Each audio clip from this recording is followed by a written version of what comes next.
Check. Hey, Raj. Check. Do mic. Can you hear it? Go.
call the meeting of the Facilities Committee together. I'm Jim Lindenmeyer. I'm sitting in for Milt Dalkovich, who was intending to fly in today, but needless to say, he was weathered out. Thank God he didn't have to travel or try to land in this weather. You've all had a chance to review the minutes of the June 5th meeting. Are there any additions or deletions or recommendations for changes in those minutes? No. Hearing none, we'll accept those by general consent. At this time, I'd call on John Nash to kick off the annual facilities report. Thank you, Regent Lindenmeyer. The board office is requesting board approval of the annual facilities report. It includes the 5-year capital plans, which contain each request for state funds for FY 2021 plus the next 4 years. It also includes the facilities governance report and the 5-year institutional roads program. So it's a report that is all in for all facilities issues at one time. We have 5 presentations today. Rod Leonard's from the University of Iowa, Paul Fellini with Iowa State University, Michael Hager with the University of Northern Iowa, John Kuhl, Iowa School for the Deaf, and Myrna Johnson with Iowa Public Radio. Each will present their facilities governance report, followed by their request for state funds. Then I'll give a presentation of the institutional roads program. We'll pretty much go from one to the next, unless there are questions, of course. We welcome those, and if you have them, raise your hand and we'll take care of it. Otherwise, we can wait till the end and do them then. So with that, University of Iowa, Rod Leonard's, please.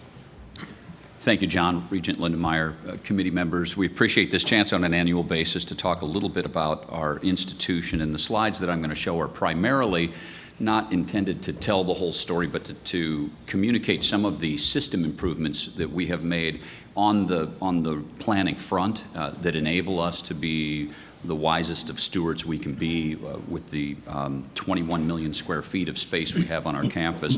I also hope everyone has had a chance to review the report that John put together on the facilities governance collection of our institutions. I think it was put together in a really, I think, effective, clear way this year in telling the story of both our facts and our challenges, and those are important to note. And so I'll try to highlight some of those in our few minutes with the University of Iowa and our facilities governance report. You'll see on this slide and others more numbers and statistics than we want to consume today, but some things to note. This is generally a summary of some major touch points for the University of Iowa. Our campus acreage, as you can see, about 1,500 on the main campus, and with Oakdale just short of 2,000 acres. It's always important for us to point out that you see the campus, but what makes this campus run is often what's under the ground and behind the walls. And the utility infrastructure, as you can see, is an immense part of our city of the University of Iowa. Each of our campuses really is a city unto itself. 4 miles of tunnels underneath. In fact, one of our projects in the Capitol Register will relate to that, and so many other elements that few see and really make the place run. As I mentioned, we have 21 million gross square feet. On the general fund side, that's just short of 9 million square feet. A lot of space on our campus associated with auxiliary services in the UIHC. And you can see in the chart in the lower right that continues with replacement costs and value. And the value per square foot is obviously impacted a lot by our technical portions of our campus, most technical being the hospital and also our research endeavors. Some of the challenges on our campus and other campuses, especially throughout the United States with respect to the aging infrastructure of university campuses, as you can see in the upper left-hand corner, in the general fund buildings we care for, an average age of more than a half a century. This is not a bad thing. It keeps the history of our community, of our state. It makes the most of buildings that were built to last. But there's no doubt there is care and feeding for those buildings, and to make sure that they not just remain operational and avoid obsolescence from an operational perspective, but in looking at the photographs that are taken and placed on this slide, it's making them modern, making them work for students of today and tomorrow, for our researchers of today and tomorrow, and that's a constant grind. You can see we have 47 buildings of over 100 years on our campus. This slide is one that small print, but you can catch it in the text as well, is indicated primarily to show us, one, our partnership with Sightlines, who is a national force in the assessment of conditions of buildings on campus, as well as how to care for them to stay ahead of the fight with respect to care for buildings, both catching up and keeping up with the care of buildings. And you can see in the timeline, the gold line in the timeline shows the University of Iowa's history of square footage additions to the campus against the national, which they mimic each other, and primarily because of the growth, the significant growth in U.S. campuses after World War II and the GI Bill. And then the other bump, as you can see, in the early 2000s. Generally, major campus buildings need a total renewal overhaul on about a 40-year period. And when you see times where you add a lot of square footage, then you can forward yourself 40 years from there to know that there will be a lot of care need. And in these tight times, to apply the right amount, as you can see in the bottom right, the real trick is annual stewardship and asset reinvestment, the keeping up and the catch-up costs. We really work hard and must work hard, both as a collection of institutions and as the Regents, to force and drive the investments needed to keep up, because the catch-up costs are much more expensive and disruptive to universities. And so that's the balance in caring for campuses of our scale. There is good progress and good news. On the energy front, for instance, the graph you see is intended to show us a 10-year period of significant energy use conservation efforts by our campus and by all of the users on campus. What you're looking at is a series of buildings in the text that you see along the timeline of major buildings added to our campus over that 10-year period. And yet the blue line shows, through the efforts that we've made in highly efficient, not just new buildings, but the re-engagement of existing buildings, we are actually spending or using as much energy as we were 10 years ago, despite the growth in campus of those facilities, which is a fairly remarkable effort on our part. And I give a lot of credit, obviously, to the users. The best conservation is not using the energy, but also to our utilities and energy management teams who have been innovative, and to the right evidence of that. We are not forced to head toward no coal, but President Harreld announced a few years ago that based on our efforts in biofuels and the advancement of those efforts shown in the timeline in the lower right, we will be able to reach a coal-free university by 2025. And we're very proud of that, and it means a lot to students. It means a lot to the community and those who engage in a university of our size. Other progress, and this page is intended to tell you about the progress we have behind the scenes at the University of Iowa with respect to planning, and our strategic planning efforts have been refined over the last, I'd say, 5 years to processes that are really putting us in a good place looking forward in caring for the buildings that we should and investing the money in the wisest ways we can.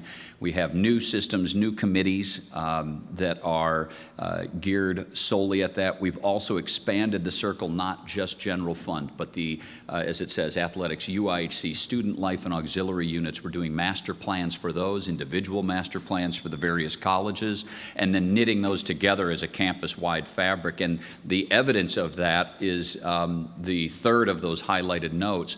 You're looking at a collection of 5 buildings on our campus totaling 222,000 square feet that will be removed from our campus. They're either, and primarily, functionally and operationally obsolete, but they're not serving the needs of researchers, of students, and our community. And yet, with wise planning, we're able to put the people on our campus and the work for students in more strategic placement allowing for these outdated buildings to be removed. And I will say the considerable deferred maintenance associated with them. That's a big part of our effort, is to make sure we are going back to the catching up and keeping up. Looking at where we can make the biggest bang for the buck on reduction of deferred maintenance, and sometimes it's some of the most antiquated buildings that lead to that. And the final point, revitalization of historic art building, and this is when we do any of the buildings. This is at 47 buildings over 100 years of age. This is the 1936 art building, which was hit by the flood, has been mothballed for the last 10 years, and we're now re-envisioning that as an innovation center for students, for faculty, for those who engage the university, for the exploration and execution of creative business creation, IP creation, and we're very excited about it, early stages of the project, but in the midst of that program, it will also revitalize a very special and historic building on our campus. I would, apart from the flow charting, I'd really look to the right side of this slide to tell you these are our guiding principles, our guideposts as we do the planning, the things we most pay attention to for the general fund, ongoing maintenance, the reinvestment in the long-term assets, reduction of that backlog that I mentioned, and then the decommissioning of those obsolete facilities so that we can remain as sleek as we can in staying ahead of the deferred maintenance challenges, because every dollar spent is an investment in the future, but also those are dollars that are in conflict with other things the university needs to do to excel. The second part of the presentation this morning, is just a couple of slides, is to summarize the university's capital request for this year. And what we are requesting of the board to approve, and hopefully the state to support, would be a multi-year project of 3 buildings, which would be 3 of the 5 structures on our historic Pentacrest. In 2007, these 3 buildings were the top priority of the University of Iowa and the Board of Regents for renewal. And then the flood of 2008 came, and we were asked, and we agreed that we should pull these from that to center our efforts on flood recovery. That has occurred. These buildings are now a dozen years older and facing even more impactful shortcomings with respect to operation. And so we need to get after modernizing these buildings in a serial process. And again, the planning I talked about enables us to do that in taking care of McLean first, then Jessup and McBride. Another thing this will do is allow us to maximize benefit for the students on our campus. Our intent is to, at the very core of our campus, bring these buildings to an academic core, and to get academics as the core of these buildings by bringing classrooms, student space, and support space for the students onto the Pentacrest. As you know, right now, Jessup Hall is primarily an administrative office building, and our intent is to bring it back, modernize it, and make it for students.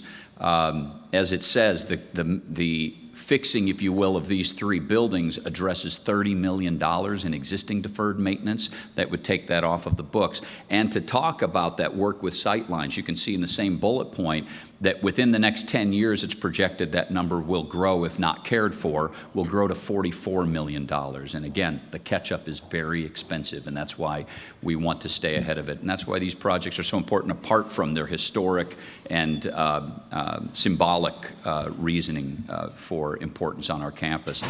And also, it's a partnership with us in the state. These are some buildings that enable that work on the Pentacrest and also make our campus better. You can see in the images top right, Calvin Hall, which is the oldest existing university-built building on our campus. It is not laid out to accept academic functions, but it is laid out ideally for office functions. And so we're looking at the university modernizing that building for administrative purposes, allowing Jessup Hall to open up for academic purposes.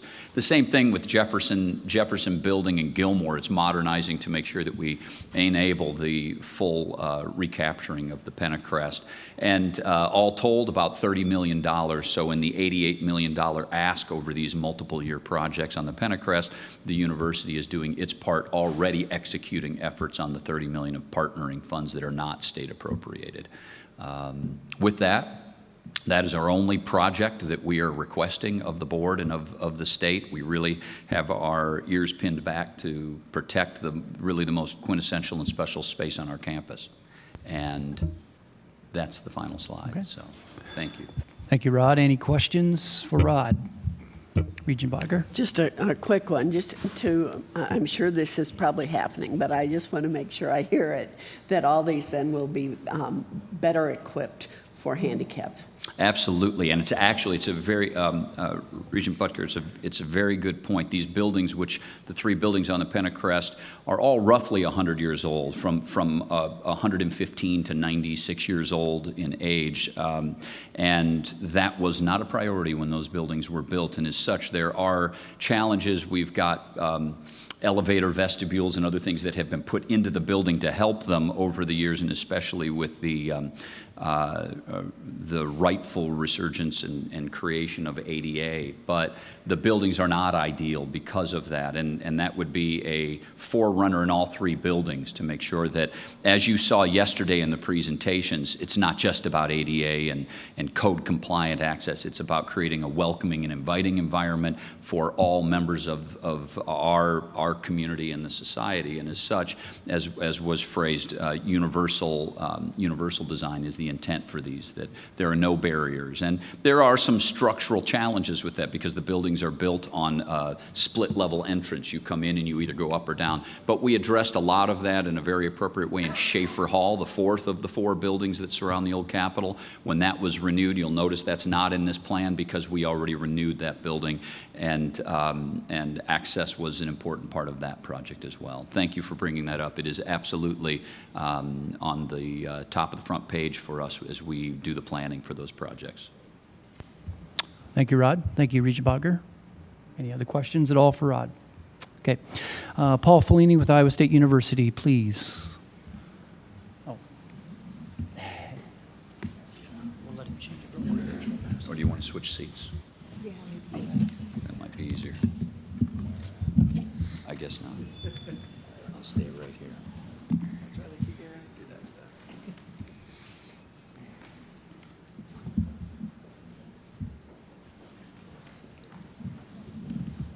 Good morning, Regent Wintemeyer, other committee members. I will briefly go through the highlights of our facilities governance report, show you some trends over time with some of the data we put in the report, and then talk about our capital plan. So first of all, our overall facility inventory. Try to put perspective here, show you how our inventory has changed over time relative to our enrollment. You can see even with the decline in enrollment over the past couple of years, and this is through fall of last year, since this governance report is for fiscal year 19, our enrollment's still up a little over 30%, whereas our inventory of facilities in total has gone up about 11%, and magically, the inventory of our academic, research, and administrative facilities has gone up about the same. So about 14.7 million square feet for Iowa State altogether. So what's in those buildings? Just show you a couple of other items that are reported in the governance report. Our classroom and laboratory quantity and utilization. You'll see on top the red line there, that's our total classroom seats. So think of it as the total capacity of the university for teaching. And you can see that has not changed a whole lot over time as our enrollment has grown. However, our laboratories have, and that's because that's where a lot of the new construction has gone, and things like the Advanced Technology Research Building and some of the other buildings on campus. So you can see that has grown over time. So what has that done to our utilization? And this utilization number is really a combination of 2 numbers. All universities measure a couple things. How many hours a week do you use that classroom relative to a 45-hour week? And how many seats do you fill every time you have a class in there? And you can never get to 100. The scheduling is too hard, and you can never match perfectly a class size with the number of seats in a classroom. So there are goals, and the real goal is you want to fill the classroom 2/3 of the time, 2/3 of the week, and you want to fill 2/3 of the seats. And if you can do that, you're doing pretty well. You combine those 2 metrics together, you see that's how many seat hours we're using. You can see our classroom utilization pretty good, up around 40, bouncing around 40%. Tipped down a little bit last year, probably because of the enrollment. And our laboratory utilization and labs are much harder to use because where our classroom can be used for multiple programs, labs are tailored to a specific program, so you can't really use it for multiple colleges or multiple purposes. So that utilization tracks a little lower, the goal is a little lower. Another look, Rod talked a little bit about construction of facilities and when they're built. This is zeroing in right on our core academic research administrative facilities and showing you by time when they were built. So we too have a pretty substantial older set of facilities, over 1 million square feet, built before 1930. A large chunk of buildings built in the 60s and 70s, and then pretty continuing construction after that. But kind of the key point there is our average age, 47 years. Renovated age, if you track, when you go into a building and do enough capital renewal or revitalization, basically reset that building age. We do keep track of that on our campus. A good example, that would be Marston Hall, the engineering building that was renovated a few years ago, completely gutted out, other than the shell. So yeah, it's essentially a new building. But we haven't done a lot of that. So our renovated age is only about 43 years. And the key point there is most major building systems, end of life, 25, 35 years. Roofs, mechanical systems, electrical systems, plumbing. And unfortunately, given where we are, many of our buildings have systems and components well beyond their useful life. And that really shows up in the backlogs that we track and report every year in the governance report. So in the upper left there, that's probably the key one. What is the condition? This is really a metric for condition of your facilities, of our administrative, academic, and research facilities. Unfortunately, like most, this is corrected for inflation, so we took the inflation out, so this is really just true growth. This year we're reporting $476 million of backlog, and the little blue line you see on the bottom there, that's how much we've been able to put toward it every year, i.e. the catch-up numbers are I was talking about. Obviously not enough to keep up with that issue, so our backlog continues to go up and to the right. The other one, up in the upper right corner, that's our utility system, which is a separate auxiliary system, self-funded through its rates. You'll see a little spike up there, and please note that's also a different scale entirely than the general administrative facilities, divided by 10. But that spike there is not really an issue. We have been doing an engineering study in our primary cogeneration plant and completed scoping out what it will take to renew the interior primary electrical system. That price is reflected there. We do have the funds programmed in our utilities budget over the next few years to take care of that. So our utilities overall, I think, are in pretty good condition. And then the bottom graph there, that's a good news story that we report every year. Our fire safety issues identified by the state fire marshal are our own safety staff. That is absolutely a priority for the university. We absolutely put money toward that, and we continue to drive that number down over time, and we will continue to do so in the future. So moving on to the capital plan request. First, just a brief reminder where we are today with the state. We have 2 projects currently authorized with a couple more years of funding. The first one being the Student Innovation Center, which it's really taking shape. The building's fully enclosed, and we're racing to the finish, and that'll open up next spring. And next time you're up there, you're definitely worth a tour and a visit. We also received funding starting fiscal year 19 for the veterinary diagnostic lab to replace the existing lab in the existing veterinary medicine building. That project is currently under design, and assuming we get the approvals of the board, of course, we hope to have that under construction by the fall of next year, with several more years of funding from the state to come. So what are we requesting for the next legislative cycle? First, of course, health and safety and deferred maintenance funding. You got a feel for our need for that in terms of our ever-growing backlog of maintenance and repair. And you can see there, nothing terribly exciting there. It's just basic building renewal, heating, cooling, electrical, plumbing, elevators, which are a big issue, building envelope, interior finishes, that type of thing. And a new project we bring forward here today, the LeBaron McKay Complex, which I'll talk about a little more detail here.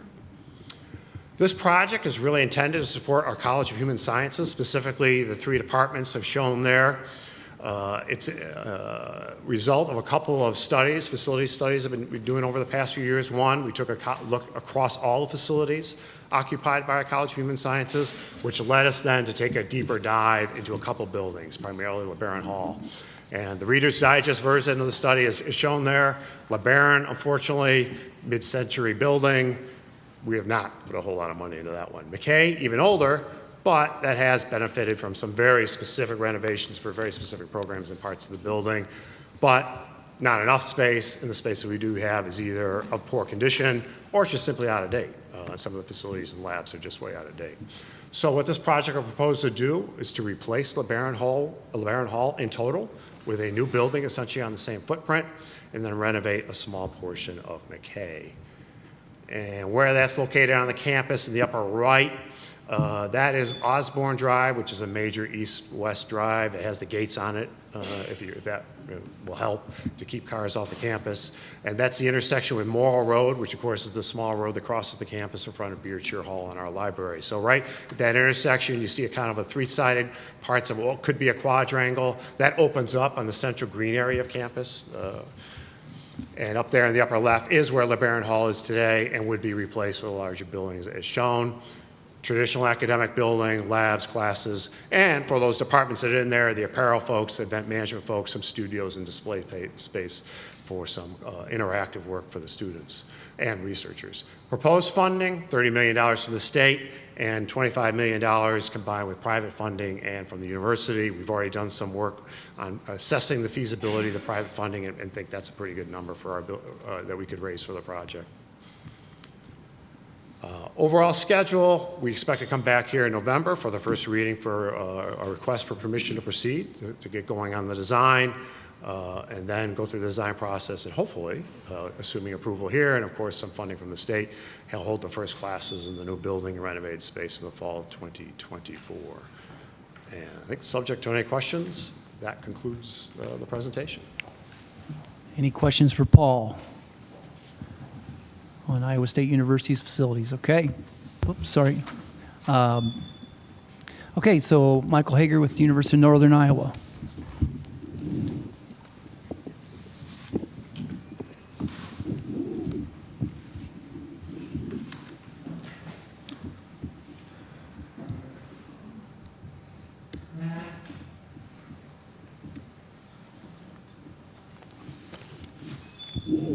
Well, good morning.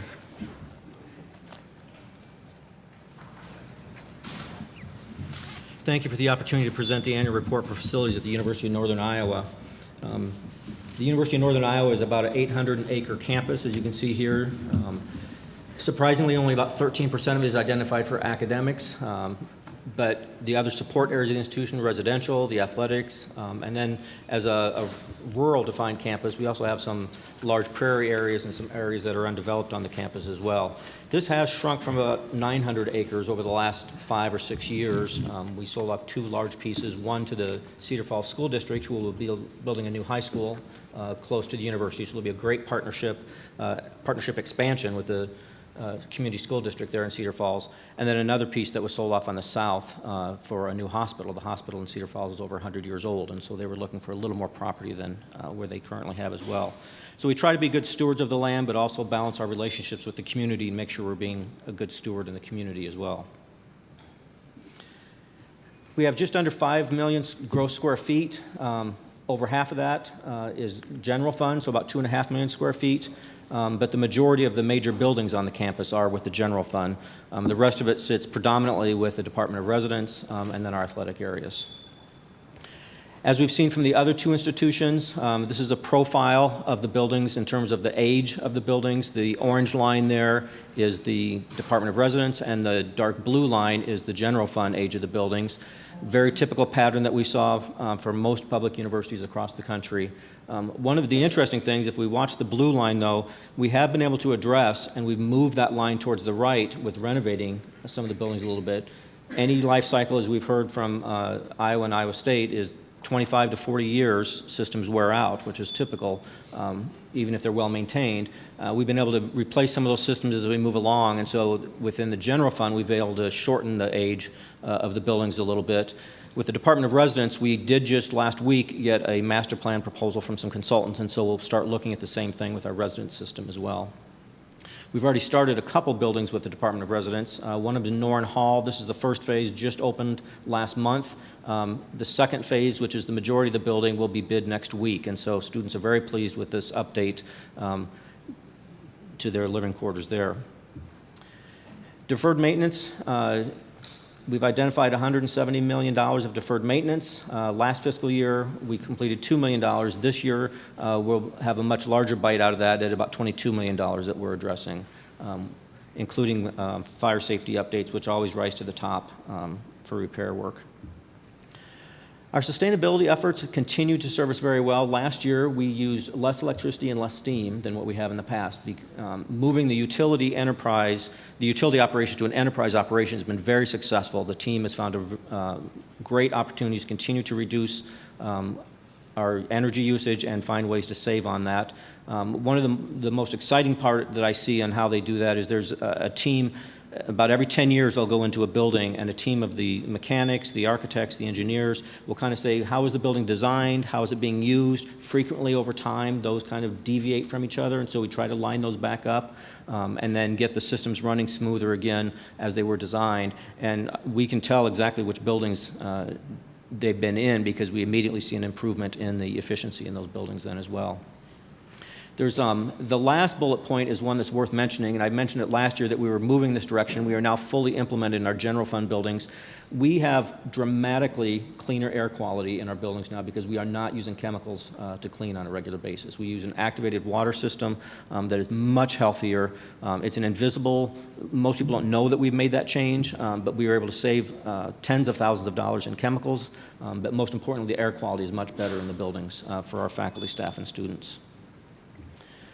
So our facilities planning process utilizes a committee, and this committee has really just been reinvigorated over the last couple years. It has heavy representation from academic affairs. There's 2 faculty members, 2 deans, 2 department heads in there, as well as representatives from Department of Residence, Student Affairs, and Athletics on there. So everything comes to facilities management, and then they work with this committee to prioritize the projects for the university. So as we have a list of repairs that come in, they get filtered through facilities, and then the intent of this committee is to help take some of the political process out of that. Not that there's much politics on a university campus. For our 5-year capital plan, our request is matching for what we've done the last couple years and what the legislature began to fund last year. So last year they appropriated $1 million in FY21, and so we are continuing with the request for the additional $39 million, just under $39 million over the next 2 years for the Industrial Technology Center. The Industrial Technology Center was built in 1974. And so we'll renovate the existing building, but is grossly underserving. We have far more demand than what we have space available here, so we'll also put an addition onto the building. The university will match the funds. About 10% of the project will be raised for funds. The nice thing about that, we saw something similar in our education building that was renovated, and those donated funds really helped us put a margin of excellence in there. The money from the state helped renovate and do what we needed to do, but the donated funds helped put a margin of excellence that really has invigorated the lobby of our education center and changed how the students interact with the faculty members. We're hoping to do the same thing with this. This project does have very good support from industry. The Master Builders of Iowa and the Associated Builders and Contractors of Iowa are both supportive of this particular project as well, and so that has been helpful. And so these are pictures of the existing building and the deficiencies that are there. And then I'll let you read. This project actually works for the STEM disciplines, and so it's tied in perfectly to where the K-12 audience is going. K-12 students are coming. It serves the economic development of the state quite well with our additive manufacturing. We've got a very good relationship, and we are emerging on the national stage with some of the work that we're doing in the additive manufacturing age. And of course, our metal casting center has enjoyed a very good reputation for years and years. Probably the best selling point for the Industrial Technology Center is to say that technology has changed since 1974, and so we really need a facility that serves us and the state to be able to educate prospective teachers and economic development for the state. With that, I'd be glad to answer any questions you have. Thank you, Michael. Any questions for Michael and the University of Northern Iowa? Regent Barker. Sure, thank you. I didn't quite understand what you were saying about the activated water and cleaning change. What is that? Well, I'm not a chemistry major, and so I will preface my comments with that, but as I understand it, we're just using water and there's a way to activate it so that it cleans much better. They've got a machine that comes in and they essentially hose down and they'll go into a restroom or a hallway. I've seen them do it in entryways with wood, tile, not with carpet. They still use carpet cleaners, but they will hose everything down, and then the activated water system helps take out the germs and the cleaning, and then they suck the water right back up with the same machine. So it's been, the health of some of our custodians has improved dramatically in this. And that's what first started us down this path, is we had some very good custodians that were having some health issues, and they asked if we could pursue something different. And so we researched some other schools, found this system, tried it out in a pilot phase, and then we've been moving it forward every year, and now all of our general fund buildings use that system. So it's replacing detergents and soaps and things Correct. like that? Okay. Yep. Interesting. Thanks. Thank you, Michael. Thank you, Regent Barker.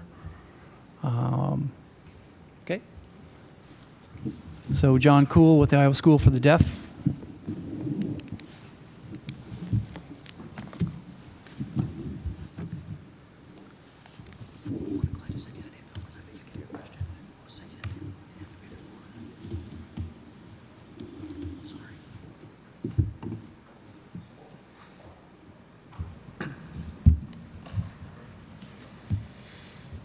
Thank you for the opportunity to share with you this morning. I just want to talk about Long Hall for a minute, which is our high school building here on campus.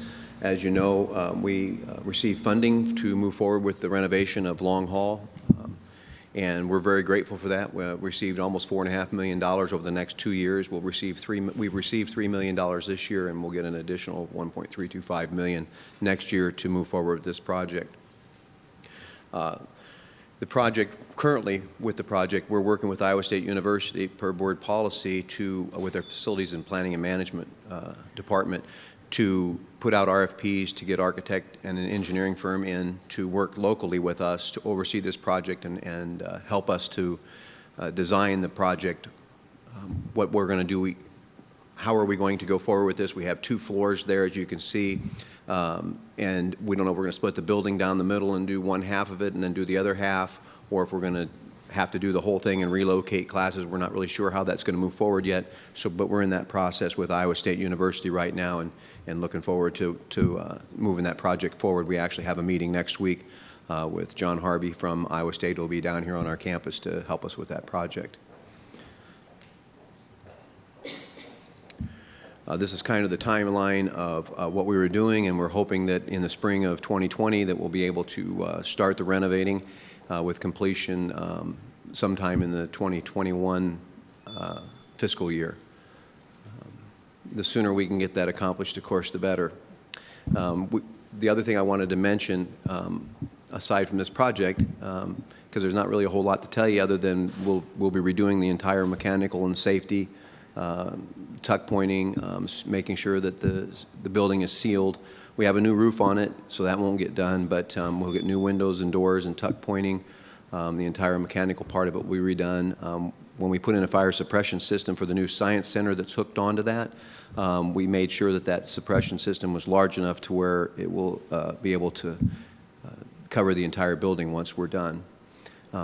But ISD is located here on 35 acres, and there's another 3.2 just across the road to the east. But to the north of us, which is, if you're looking at the screen, you're looking north. To the north of us across Highway 92, we had a little over 65 acres that we did close on just this year. We sold that to Methodist. And so they're talking about building a clinic over there at some point. They'll have to raise the land to do that, but we thought that would be a good partner for us to have them across the road, because we also had contact from several different convenience store chains who wanted to put convenience stores over there, some kind of a gas station, and we just didn't think that was in the best interest of the school across the street or ISD to have those children trying to cross Highway 92. So when Methodist contacted us and asked us, we started working with them, and they have purchased that land. So ISD now is the 35 acres for campus proper, and then 3.2 just over here that's a wooded area that we don't use. So that's all I have on ISD. On IBSSS, the Iowa Braille Sight Saving School, which is located in Vinton, Iowa, as all of you I think know, we're moving toward transfer of that property. Just this year, the board office worked with us diligently and with AmeriCorps, and we were able to get a 5-year lease signed with AmeriCorps. And we're still in the process of working with the city of Vinton to transfer ownership of that property there.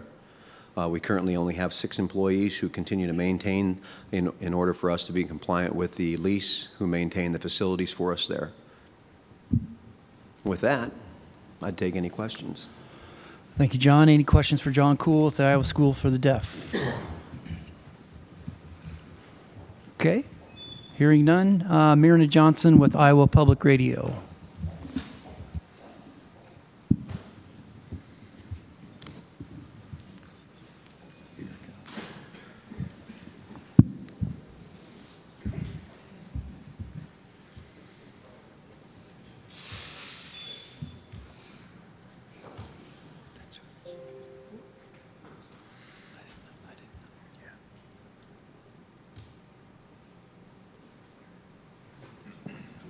Thank you for this opportunity to talk with you today about our capital request for FY 2021.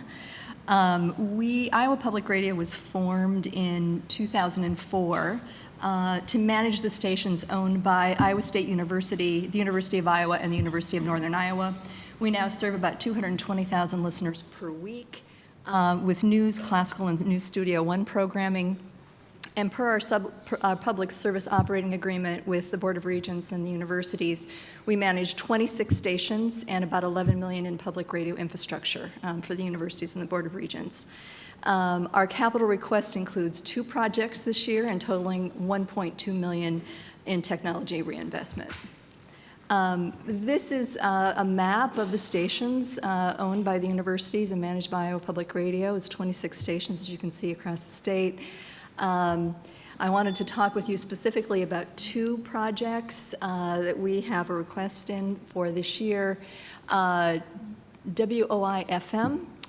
is red. It's our largest signal statewide. It's owned by Iowa State University, and it serves the Des Moines and Ames area in central Iowa.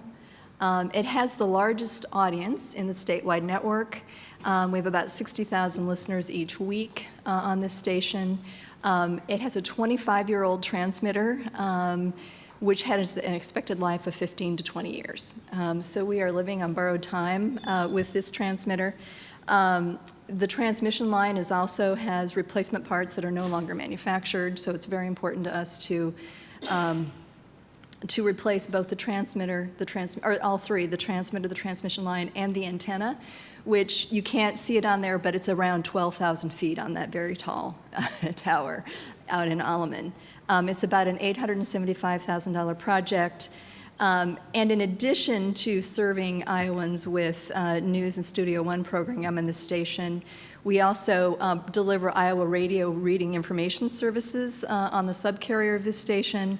And this station is also the backup to WHO for Iowa's emergency alert system. KSUI FM is in red here. You can see it serves eastern Iowa, including a translator in Dubuque. It is our largest classical station. It serves about 48,000 listeners each week. It's owned by the University of Iowa. And once again, it also provides Iowa radio reading services on its subcarrier. The transmission line on this station failed in 2015. You can see the guy from the tower crew up there on this tower on a very cold winter day, and you can see the moisture inside, which is very. I mean, it will cause it to fail. And so we had to power it down, and they cleaned this line top to bottom. And dried it out, and so the line is compromised, and so we're operating on it currently, but it is, we believe it's compromised or know it's compromised and believe we need to replace it. The cost is $325,000 for the transmission line and the link, transmitter to studio link. Here's another picture of some of the corrosion that was found inside the transmission line. Another nice shot from from the tower. And then I wanted to share that we do have some smaller projects in future years, but these are our need in 2021. Happy to answer any questions. Questions for Myrna with Iowa Public Radio. Go ahead, Regent Butker. In looking at the map and Yes. being from western Iowa. Yes. Address that, please. Yes. So we are managing stations that, let me get back to that. So I would love to have a station, say like in Council Bluffs, that would serve a large part of the state. They're very expensive to purchase, and there's not a lot of them available. But I'm always keeping my eye open for stations in Western Iowa that we might be able to add to the network. 640 AM does cover Western Iowa, and that's our main service to Western Iowa at this point. We also have, currently are finding a lot of listeners to our streaming services. So we stream all of our programming online. So if you go to our website, you can go to the top of it and you can stream. And we have a lot of listeners in Sioux City in particular to our programming through our web stream. But very aware that we could have better service in Western Iowa. Okay. Thank you. Any other questions for me? Yeah. Go ahead, Regent Bates. Thank you. Just out of curiosity, when this is replaced, will there be a downtime for a certain amount? There are, in this particular case, our hope is the first step would be to build a backup site at another location. It wouldn't serve as large an area, but we would be able to keep on the air while they were working on it with this, and it would become another backup to the site long term. Okay, thank you. On your streaming service, do you have a way of tracking how many people are streaming your We program? do, and I didn't bring that data with me today, but we do. We're really working very hard to stay on top of technology, and are one of 17 stations that are in a digital culture accelerator through the Corporation for Public Broadcasting. So we're taking very seriously this idea that people are listening on their phones and they're listening on the web. We do have an app. We have an IPR app, so you can also carry our programming with you in your purse, basically. Yeah, if you have cell phone service, you can reach us. We have listeners all over the world to our services. Yeah. Thank you, Myrna. Any other questions for Myrna at all? Okay, hearing none. So the final part of the annual facilities report is the institutional roads program.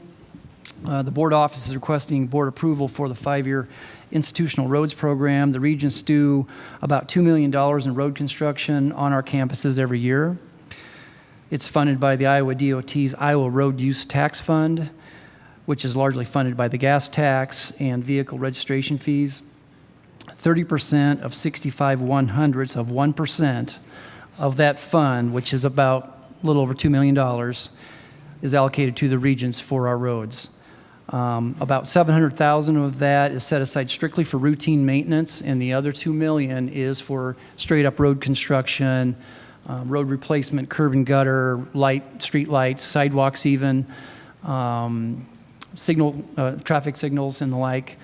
If a project is done and it dips into a street, then that project is to take care of that part of the street construction. So for clarity, it's just the money is strictly for roads and not for roads associated with projects. I'll be happy to answer any questions anyone may have on the institutional roads program. Rod? Yeah, John, I just wanted to make clear on that when you said the very long description of the percentage, which sounds small, and 2 million sounds like a lot. In fact, spread amongst our institutions, which have a lot of land and a lot of street and roadway on each campus, the 2 million is not enough to cover basic maintenance of our campus roads and streetways.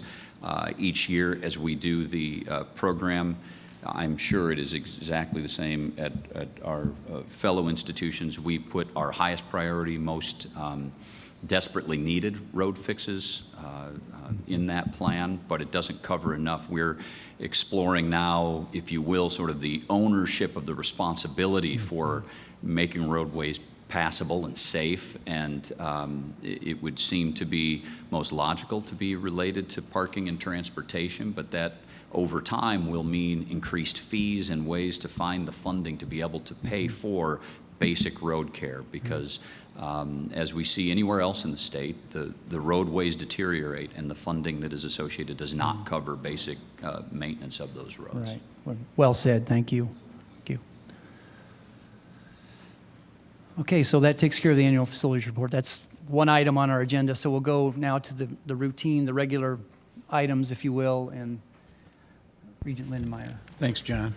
We'll move into item C, the Register of the University of Iowa. Rod, I'd call on you for that report. Certainly. Thank you. At the University of Iowa for this meeting, we have three register items that I will describe, and then David Keft will cover a gift agreement, a real estate-related gift agreement, and two demolition projects referencing the work we talked about in the facilities governance report, and then later a lease as well.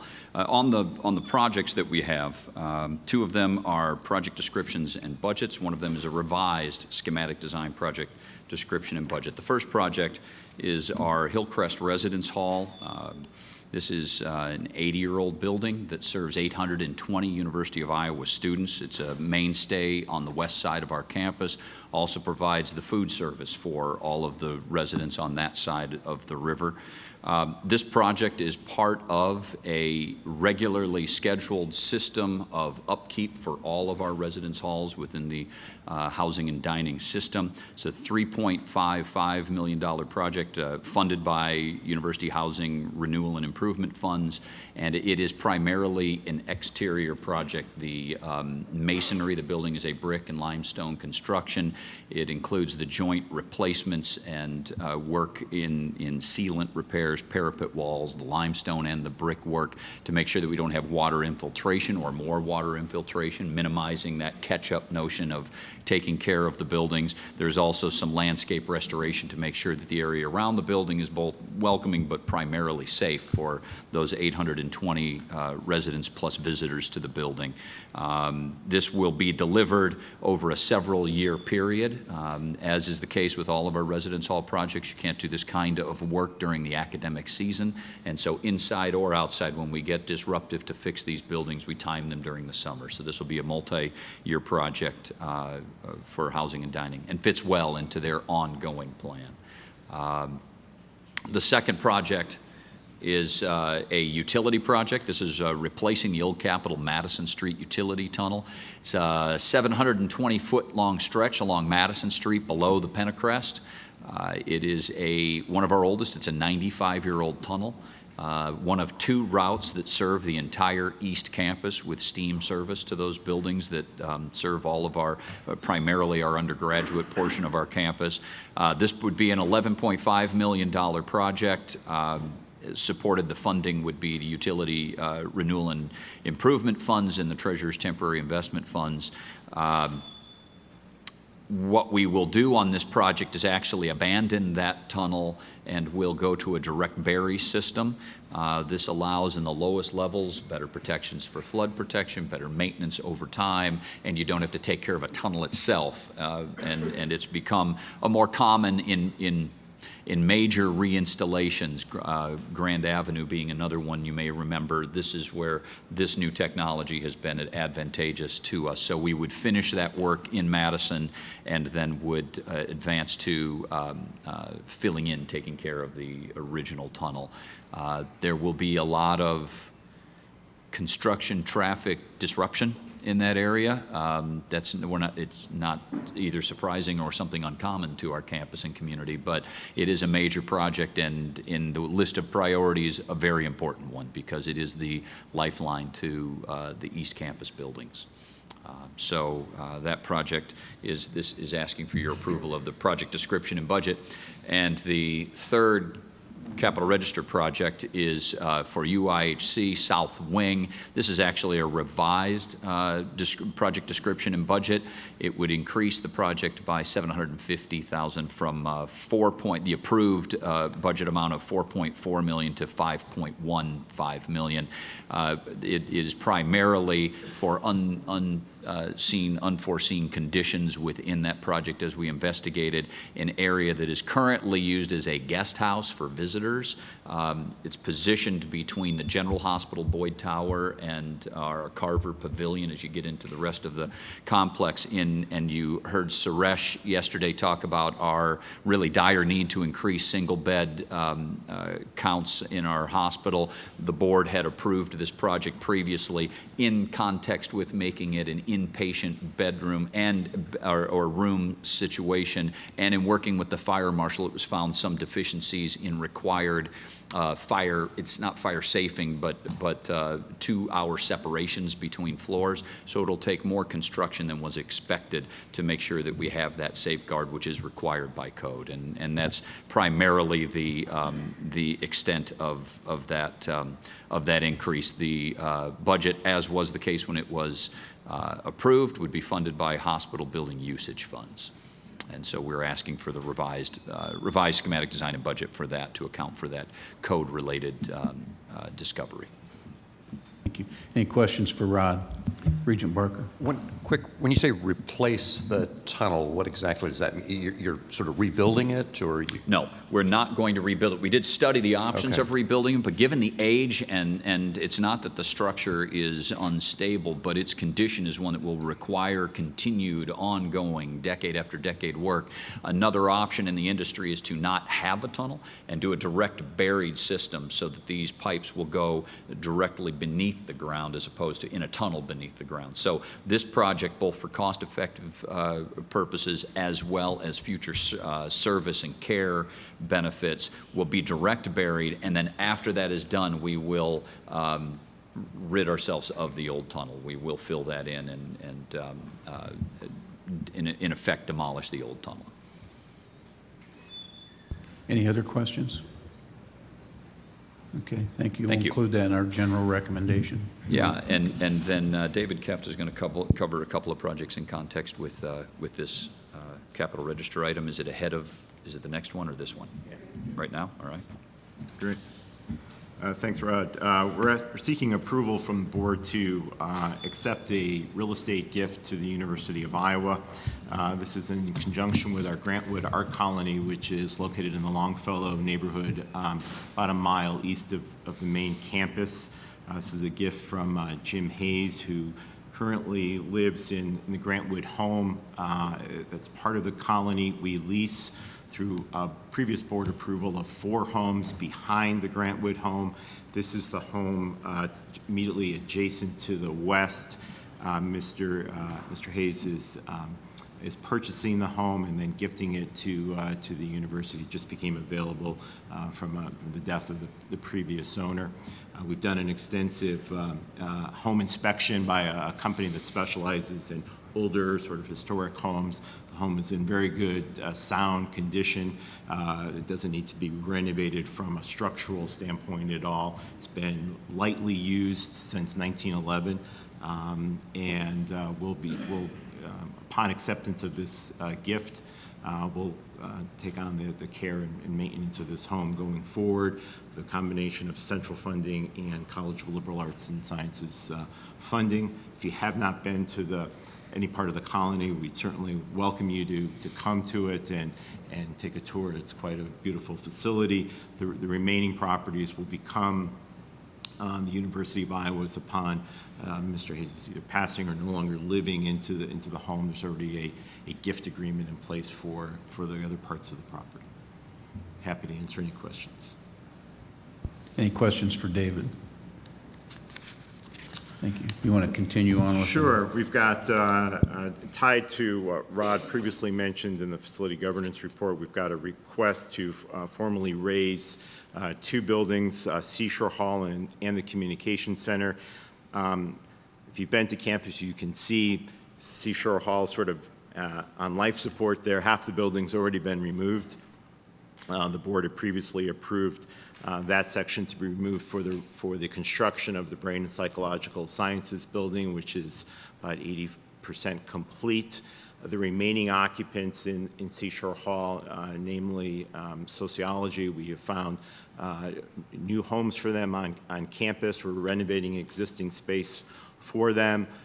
And then upon their relocation, we will raise the remaining part of Seashore Hall. It's about a $2.7 million project for abatement, for the raising, and then the space will become sort of a green space park that's been developed. It will also actually help better connect the downtown area to the north side business district. Right now, it's sort of a narrow sidewalk with a exterior fire escape hanging over it. By raising this building, there'll be a nice connection between those two business districts adjacent to the university. And the second one is the Communications Center building on Madison Street. It's a building built in the early 1950s. It is mostly vacant at this point. There's a few occupants still within the building that we've, again, identified on-campus space for them. We did do a study looking at renovating the building. It was a cost of about $12 million, and we would still be left with less than an ideal building that really didn't serve any particular use or group on campus. It was determined then to raise the building. Actually, the timing is great because this is along the Madison Street corridor, so it'll be abated, it'll be raised, and then the Madison Street utility project will actually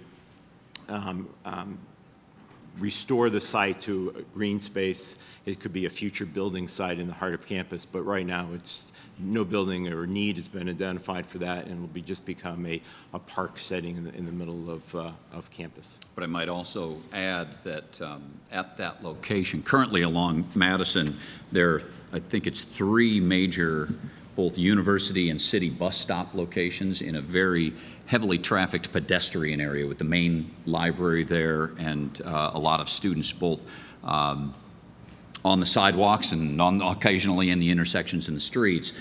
This project, combination of the utilities project along Madison Street and the improvement of Madison and this demolition and making that a green space will allow us through planning with the City of Iowa City and our parking and transportation to make that stretch the sole bus stop location for all of the buses at that spot with ample green space for people to gather in a pedestrian-friendly location, the former footprint of the building, and serve that from one location directly across the street from the main library. So it has multiple factors that end up being positives for campus planning perspectives and the elimination of considerable deferred maintenance and building antiquated state. Any questions for David or Rod? All right. That in our recommendation to the full board. Item F, we'll call on Pam Kane for the Register of the Iowa State University. Thank you, Regent Lindenmeyer. Iowa State University has one item on our capital register. It's permission to proceed with project planning for the Friley Residence Hall roof replacement. That is Iowa State's largest residence hall on campus. It houses over 1,200 students, and the roof replacement is about 76,000 square feet, so it's a large roof replacement, as the dollars will show. But they will be replacing the slate roof that's currently on there with architectural asphalt shingles. It will replace and repair dormers that currently have some wood rot in them. It'll replace the gutters and abate any asbestos or lead paint that they have. So we asked your permission. I'd be happy to answer questions. Any questions for Pam? All right. Hearing no questions, we'll include that in our general recommendation. Pam, you want to continue on with item F there? Certainly. The next item is also a gift of real estate that we wish to propose acceptance of. This is a gift from our affiliated organization, the Committee for Agricultural Development, and it has property that is alongside the Curtis Farm. And when we did our groundbreaking for our Curtis Farm feed mill and grain science complex, we were in one of those buildings last Friday for the groundbreaking, and those buildings are right next to the Curtis Farm where we're building that. So, and it's right along the things that we need. So that's a really great gift from the Committee for Agricultural Development, and we ask you to consider that. Thank you. Any questions for Pam on that? Okay, hearing none. Continue on to item H, Pam. All right. Item H is a proposed property sale. What we have referred to at Iowa State as McDonald Woods.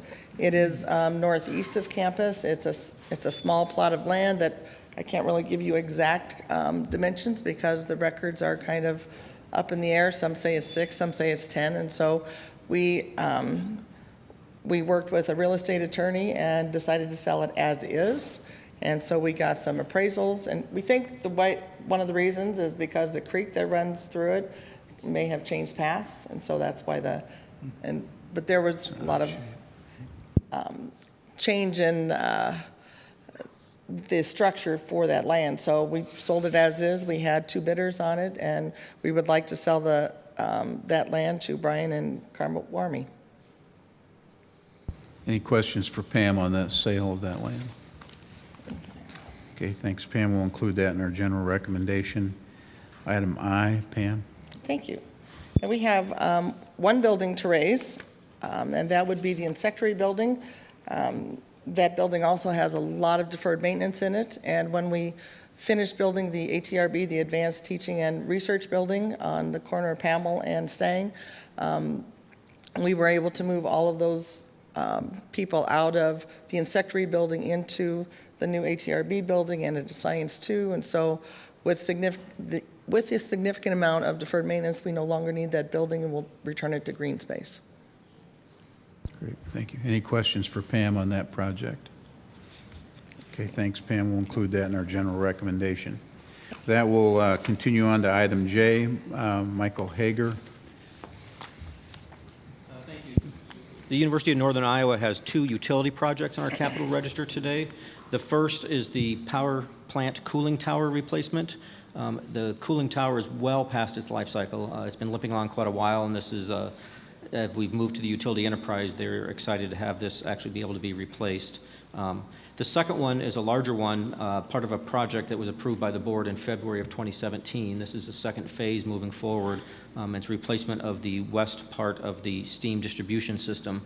This actually feeds up to the north loop of campus as well, but primarily the west side will serve the McLeod basketball arena, volleyball arena, the Unidome, and the Recreation Wellness Center, and then feed up to the north part of campus. And this is an integral part of the redundancy of the steam distribution system. And so both of these projects will be paid with utility funds and with utility bonds. We expect to be back in front of the board in February for the utility bond. Any questions for Michael? All right, thank you. Hearing none, we'll include that in our general recommendation. Last item on our agenda is our agreements, leases, and easements. David Keff, John Nash, and Pam Kane will present here. The University of Iowa has 1 lease for the benefit of UI Healthcare. It's a 12,000 plus square foot medical clinic in the Quad Cities and over in Bettendorf.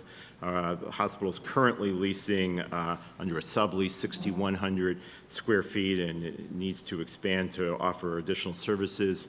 The adjoining 6,000 square feet is available, so we'll combine those. We'll get out of the sublease arrangement and lease the entire 12,000 square feet directly from the landlord. The landlord will be providing roughly $100,000 credit towards some fit-out improvements that are going to be required. Very favorable lease rate of $15.50 square foot. Over the 10-year term of the lease, the rate doesn't go up more than $1 over those 10-year terms. So it's very favorable. This really goes in conjunction with what Suresh talked about yesterday. It's providing that specialty care out into the community. This is not competing with any primary care. This is all highly specialized, both pediatric and adult specialized services in the Quad Cities. Okay. So the board office is requesting board approval of a lease between the University of Iowa and a firm called Radio Communications Company of Cedar Rapids that would expand WSUI-AM's coverage in the Cedar Rapids area. It involves leasing space on a radio tower and in a building north of Cedar Rapids and installing $35,000 of equipment that would be funded by Iowa Public Radio. Be happy to answer any questions. Okay. Hearing no questions, we'll move on to Pam. Iowa State University is requesting an easement for Iowa State Power and Light to build an electric and natural gas pipeline. In return, they will build a conduit system for Iowa State University to use, about 2,700 feet long, that we believe the value, if we had to build it ourselves, would be about $35,000. But it goes along our southwest part of the campus, along Oakwood State Avenue, just south of where the Curtis Farm is, out to Zumwalt Station, and so we ask permission. Great. Any questions for Pam on that agreement? Okay, hearing none, we'll make those recommendations to the board, and thank you for your presentations and the questions from the board. With that, we'll conclude our meeting. Declare the meeting adjourned.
We'll start in a minute.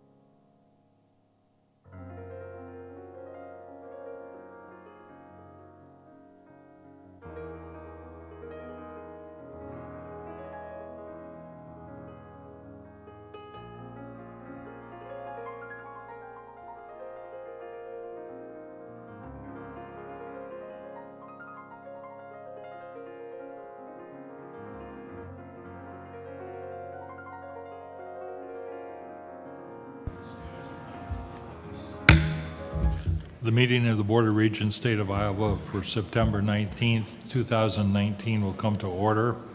I will begin by calling the roll. Regent Lindemeyer. Here. Regent Butker.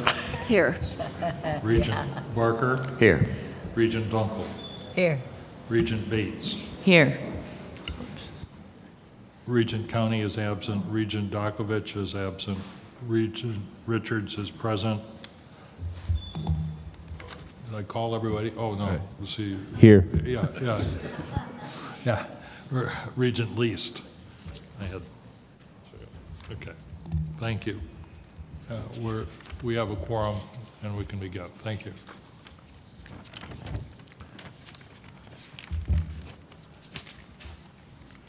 Don't take that personally. My list was, I was just reading past. Now on the consent agenda, are there items the board members would like to remove from the consent agenda for a separate vote? A motion and second are required to approve and receive items on the consent agenda. Is there a motion? So move. Regent Butker and Regent Least. Seconded. Any discussion? We'll have a roll call vote. Regent Least? Yes. Regent Dunkel? Yes. Regent Lindemeyer? Yes. Regent Barker? Yes. Regent Bates? Yes. Regent Butker? Yes. Regent Richards votes yes. The motion is approved.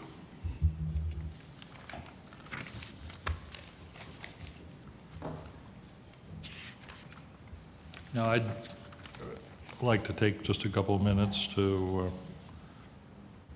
go over some things that we've talked about before and refresh everybody's memory. In the next few minutes, we'll have a formal reading of our fiscal year 2021 appropriations request, but I wanted to provide some comments at this time. I have spoken on numerous occasions about the total resources needed to fund our public universities. The three primary revenue sources are tuition, state appropriations, and savings and reallocations in the universities. Each of these funding areas is dependent on the other. We talk about them collectively, looking at the total funding required. With the in-depth study that the board has done over the past few years on funding, we must look at all of these things collectively. It is a combined effort to ensure that our outstanding public universities have the resources they need. Our universities have documented that they have saved or reallocated millions of dollars through numerous efforts and initiatives. These efforts are ongoing to continue what we have done and to do even more. I acknowledge and appreciate our university's work in this area, and now I would like to address tuition and appropriations. Last year, the board unveiled a 5-year tuition model. We are now in year 2 of that model, and our process is the same as last year. We will make appropriations requests for our universities, and tuition rates will be set next June based on what we receive in appropriations. The plan for how we set resident undergraduate tuition rates remains the same, which is allow students and their families time to develop a personal financial plan. As we did last year for the University of Iowa and Iowa State, we will set guide rails around their base resident undergraduate tuition rate increase. If the state fully funds our appropriations request, the base resident undergraduate rate increase will be 3%. If the state provides no additional funding, the base resident undergraduate rate increase will be 3%, plus the projected Higher Education Price Index, or HEPI. For the next fiscal year, HEPI is projected to be 2.3%. If the state partially funds our appropriations requests, the base resident undergraduate rate will be somewhere within the defined range.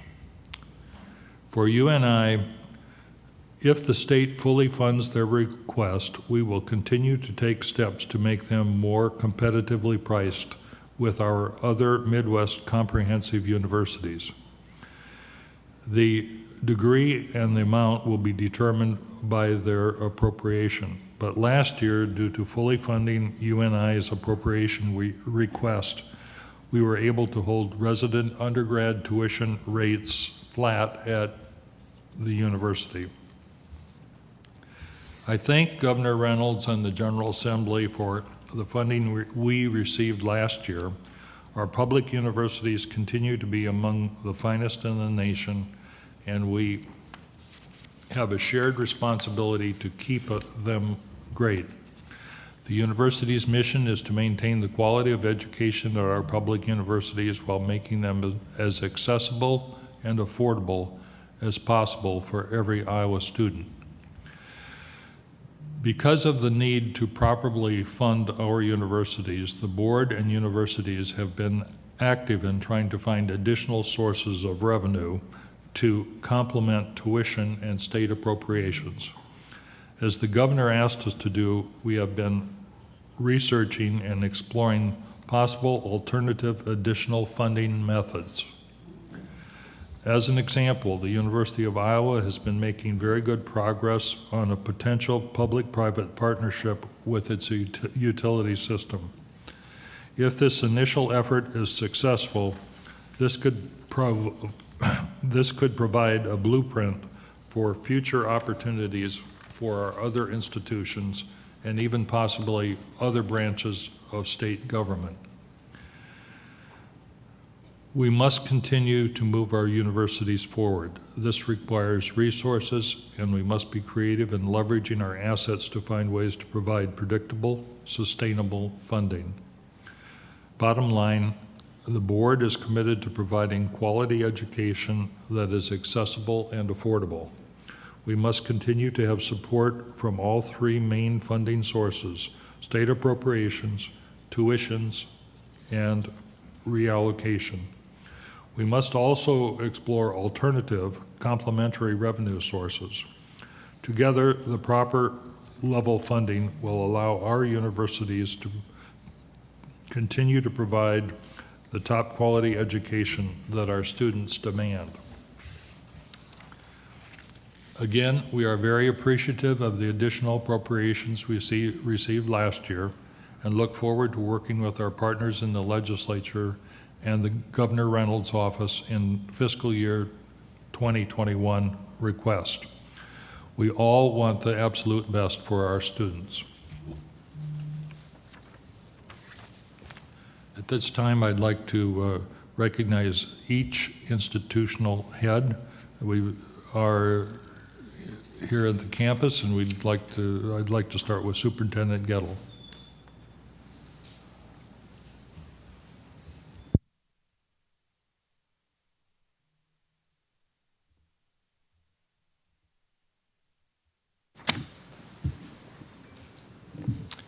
Thank you, President.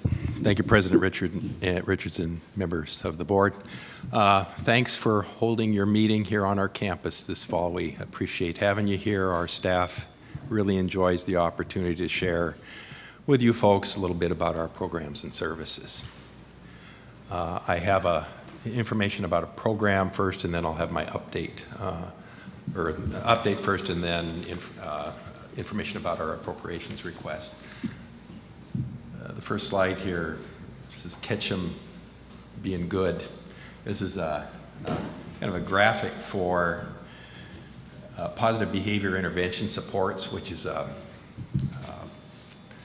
approach to dealing with student behaviors from the positive side. And this type of programming is implemented in 25,000 schools across the country right now. There's more than 200 school districts in Iowa that utilize this approach to student behavior, and it's a multi-tiered approach to addressing social emotional needs of students, and creates a culture of positive behaviors. Hence, then you have this reduction in behaviors that are disruptive or create, and it helps create the kind of environment that kids need to succeed in. We talk about intentionally instructing kids in academics. We also need to, from time to time, intentionally instruct kids in behaviors, and this is what PBIS is. Each school district decides what their behavior expectations are going to be, and then they reward their students for meeting those expectations. When we think about traditional approach to behaviors, we have a code of discipline, and then we have consequences for inappropriate behaviors. So we turn this upside down, and it requires then that our staff determine just what those behavior areas are that we're going to be teaching or intentionally instructing students on. And here at ISD, we came up with 3 broad goals. And this is for both the dormitory and the residential program, but we want our kids, and it's very simple to start with, we want our kids to be responsible, we want them to be safe, and we want them to be respectful. And then in the dormitory, in the school program, the staffs then determine what kind of language, including the signs that we're going to use, so that kids aren't confused, because sometimes, respect can have multiple meanings and it can have multiple signs, and when we just want to keep it simple for our younger kids and grow that understanding out to older kids, well, respectful where, about what, to who. And so we have right now 3 campus locations they've identified where they're working on those safe, responsible, and respectful behaviors. And then it's teach, model, practice, monitor, and repeat. And we have, starting last year, a core committee headed by the Vice Principal, Bryce Hendricks, that worked with staff from both the dormitory and the school to figure out what the rewards then with the kids would be. They met with the kids to determine, because those are determined by the students' input too. And along with that, we came up with a data system that we can use to track positive behaviors. And the staff was trained on that just this fall. We started though with a all staff training where everybody that works here at the campus got an introduction to what PBIS is, what our general goals were going to be, and how we're going to reinforce the kids for that positive behavior on weekly and monthly basis then. So I said it's a team approach. When we have data that shows that there's maybe a behavior that's not being consistently demonstrated in a classroom or in a building at a grade level, then we can have a team get together and look at the data that shows how much of that behavior we've observed. And then, again, like a multidisciplinary team where you have dormitory and education staff together, figuring out, well, what is driving that behavior, and how do we get kids then, what other kinds of strategies can we implement to help the kids in terms of the modeling and the practicing. But, the bottom line is it's clear expectations. And when we are clear with our expectations, clear with our language that we're using, then the staff and the students have a little better understanding of each other, and it's a lot easier to have a more positive relationship, which is the foundation for all of this, just having a good, positive relationship between students and staff.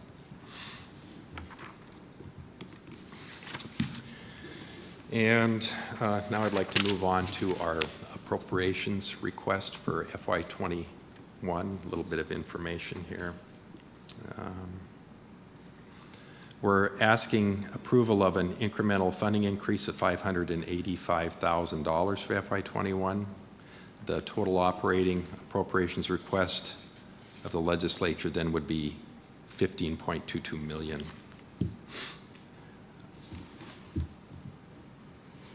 This request will increase support for core programming for our students through full implementation of the students' individual education plans to achieve academic benchmarks, the goals that we have written into our strategic plan, for reading for grades K through 3, served by our staff through Iowa Educational Services for blind, visually impaired, and measurable growth toward our grade level benchmarks in reading and math for students here at ISD in grades 3 through 11.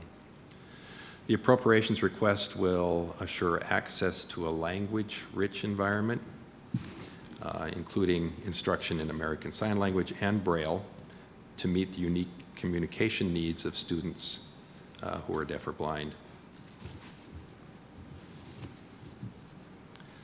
The request will maintain funding parity with local school districts. This is critical to the special school's ability to recruit and retain highly qualified, professionally licensed, and endorsed faculty, offering competitive salaries regionally and nationally.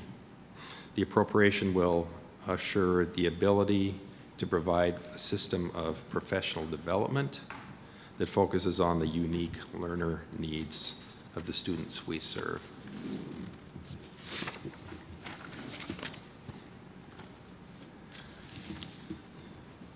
And finally, the request for the appropriation will ensure our special schools are able to collaborate with our education partners to provide full implementation of those students' IEPs, whether they're here at ISD or they're served in their local districts.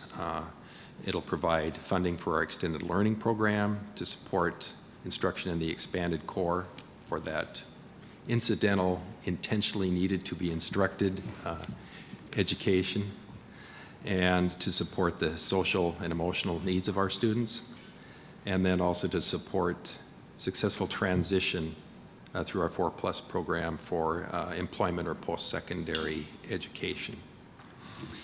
And it will also then provide for safe and efficient operations of our school facilities and our dormitory program. And I'll be happy to answer any questions if there are any. Regent Butker. Thank you. Thank you for your presentation. Remind me again, how old are the youngest residential students? Well, at 2 years of age here, served on campus in our school program, 2 years of age through our preschool, which is a day program, but we have had students here that are preschoolers. Currently, the youngest student in the dormitory program, I'm thinking is an elementary student. First grader, second grader this year, but we have had them as young as 4 years of age.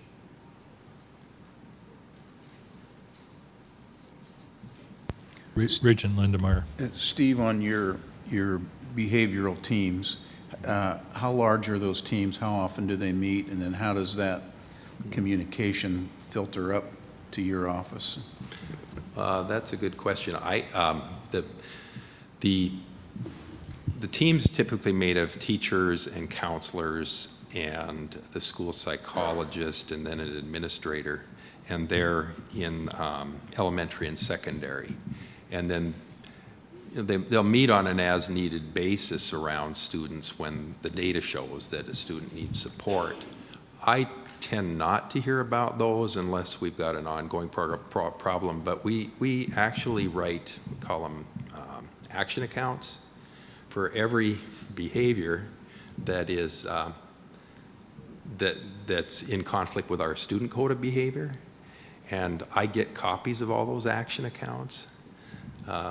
Now the notion is to write action accounts that show positive student behaviors, but there'll probably be summaries of data around groups of students and not individual students necessarily, because individual students get rewarded. But I tend not to get, say, involved in, at my level, involved with meetings on student behavior unless we've got a situation where we're going to have to have a suspension from the school program. But the teams will meet on those students, and if there are severe behaviors that are persistent, then the team will do an evaluation. They'll look at the data. They'll determine whether or not at some point there would need to be a behavior intervention plan written, which is really a specific set of goals and strategies that have to be applied for that student in every environment, dormitory and classroom, by the staff and the teachers that serve that student. And then there's real comprehensive data that has to be gathered on that. And that piece would go into the IEP, the data from the school program. Mm-hmm. Regent Bates. Yes, excuse me, along with that, with the IEP and that, are the parents, have they all been informed of what this program is, and do they have good buy-in? Because some of that, I'm sure, needs to translate to home, too. Right. I didn't read from my notes here, but parents have been, they know about the behavior support program. There's been communication back to the parents in their homes about what we're doing here. And it's general information, but we haven't, had any, I wouldn't say we had parents involved in the development of the goals, but the parents have been informed about PBIS and what it is and how it works.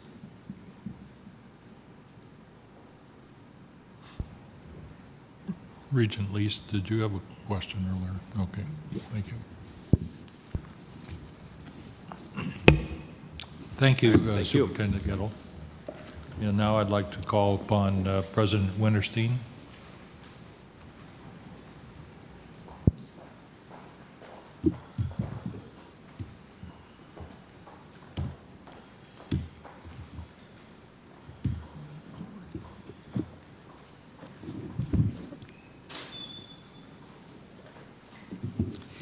Well, good morning. It's a pleasure to be here with all of you at the start of a great new fall semester, and a special welcome to our new student regent, Zach.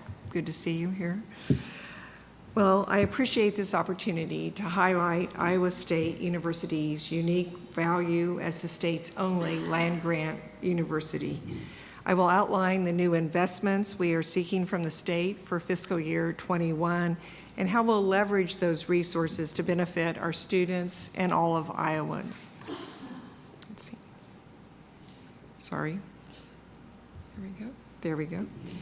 As the state's only land-grant institution, we have a mission of teaching, research, and extension, again, that benefits all Iowans. We are a leader in preparing Iowans for the workforce with comprehensive programs in innovation, entrepreneurship, and STEM fields. Our faculty conduct research and put it to work for Iowans to address local challenges and to strengthen communities. The ISU Research Park is an engine of economic growth and opportunity, not just for Ames and Story County, but for the entire state. And Iowa State University Extension and Outreach provides vital services to all Iowans in our 99 counties through their innovative research-based programs. Aligning with our land-grant mission, Iowa State opens its doors widely to provide a high-quality education to all eligible Iowans, regardless of their background. And our campus is greatly enhanced by students from around the nation and the world. This fall, Iowa State University welcomed 33,391 students from all 99 counties in Iowa, all 50 states, and 115 countries. Our total enrollment reflects the largest freshman class of nearly 5,600 freshmen and more Iowa undergraduate students than any other university in the state. 16,865 undergraduate Iowans are enrolled at Iowa State University this fall.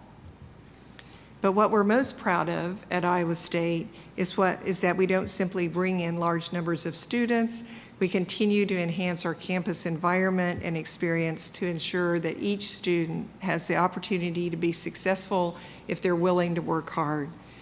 And it's working. We're graduating record number of students in record time.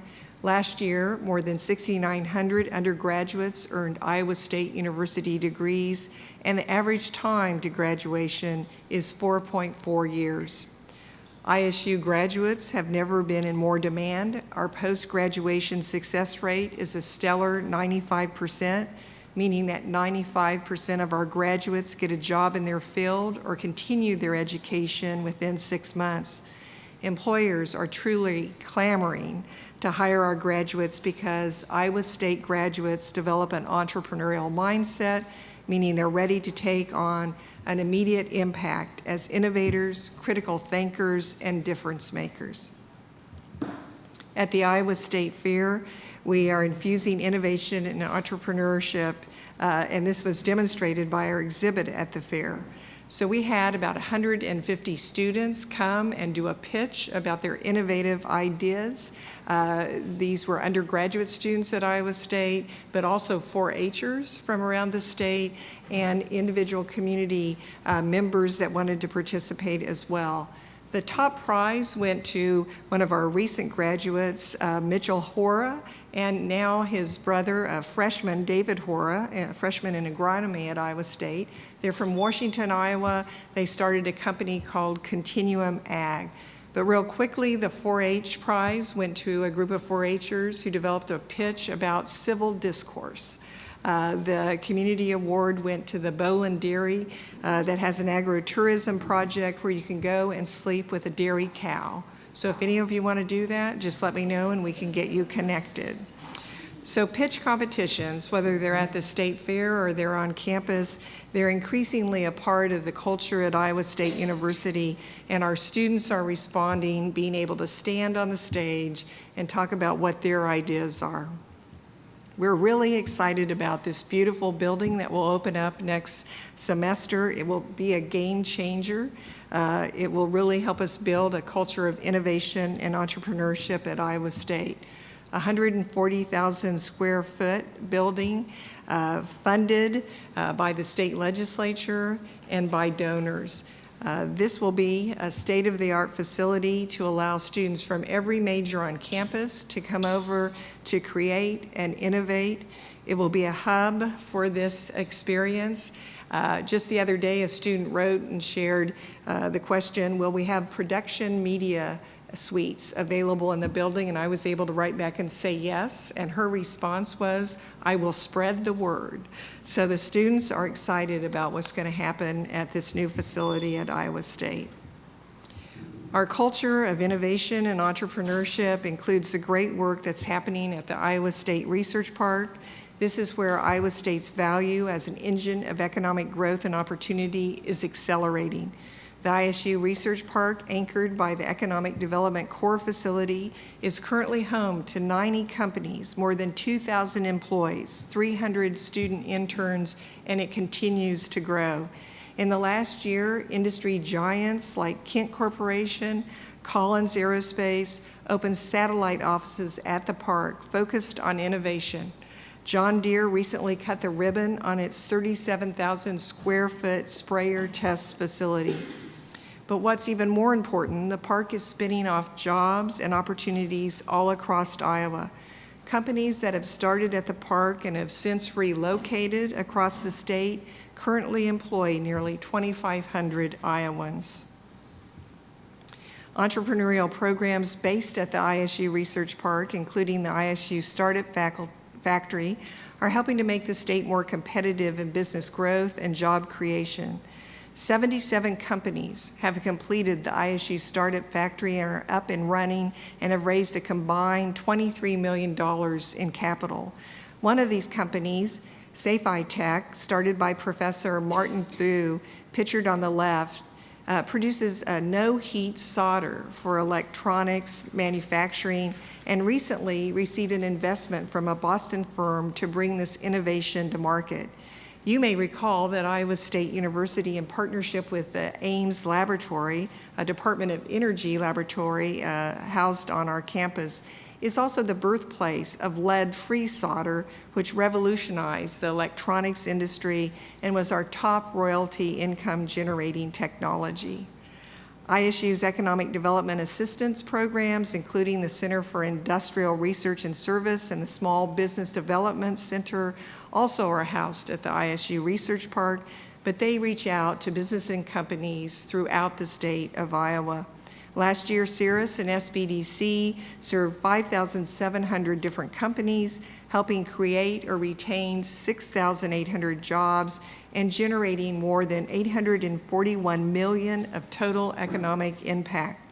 The photo in the middle shows representatives of a company called WindSmart Systems in Des Moines. This company builds weather-resistant commercial roof replacements. We may have to use them on Friley Hall, as we talk about our roof replacement earlier. They work closely with CIRRUS, who coordinated a capstone team of Iowa State student engineers to do the initial redesign of their roofing vents. CIRRUS also helped the company connect with another Iowa manufacturer to do the production of those vents. As Iowa's only land-grant university, we do have a network of extension offices out in the state in every county, and these extension professionals live and work every day in those communities hand in hand with farmers, business owners, and others. One recent example was ISU Extension specialists working with our Iowa Pork Industry Center to help Iowa pork producers develop a hands-on ventilation training education program.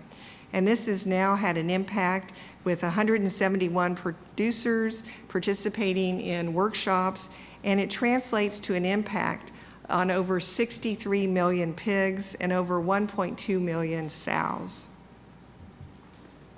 ISU's culture of innovation and entrepreneurship is constantly advancing as a result of our work with our outstanding faculty. Our faculty provide value every day by putting their research to work for Iowans. Last year, they set a new record of research funding at $261 million. They also secured 34 patents, improving Iowa State's top 100 worldwide ranking for U.S. patents to number 69. Last year, we were number 83.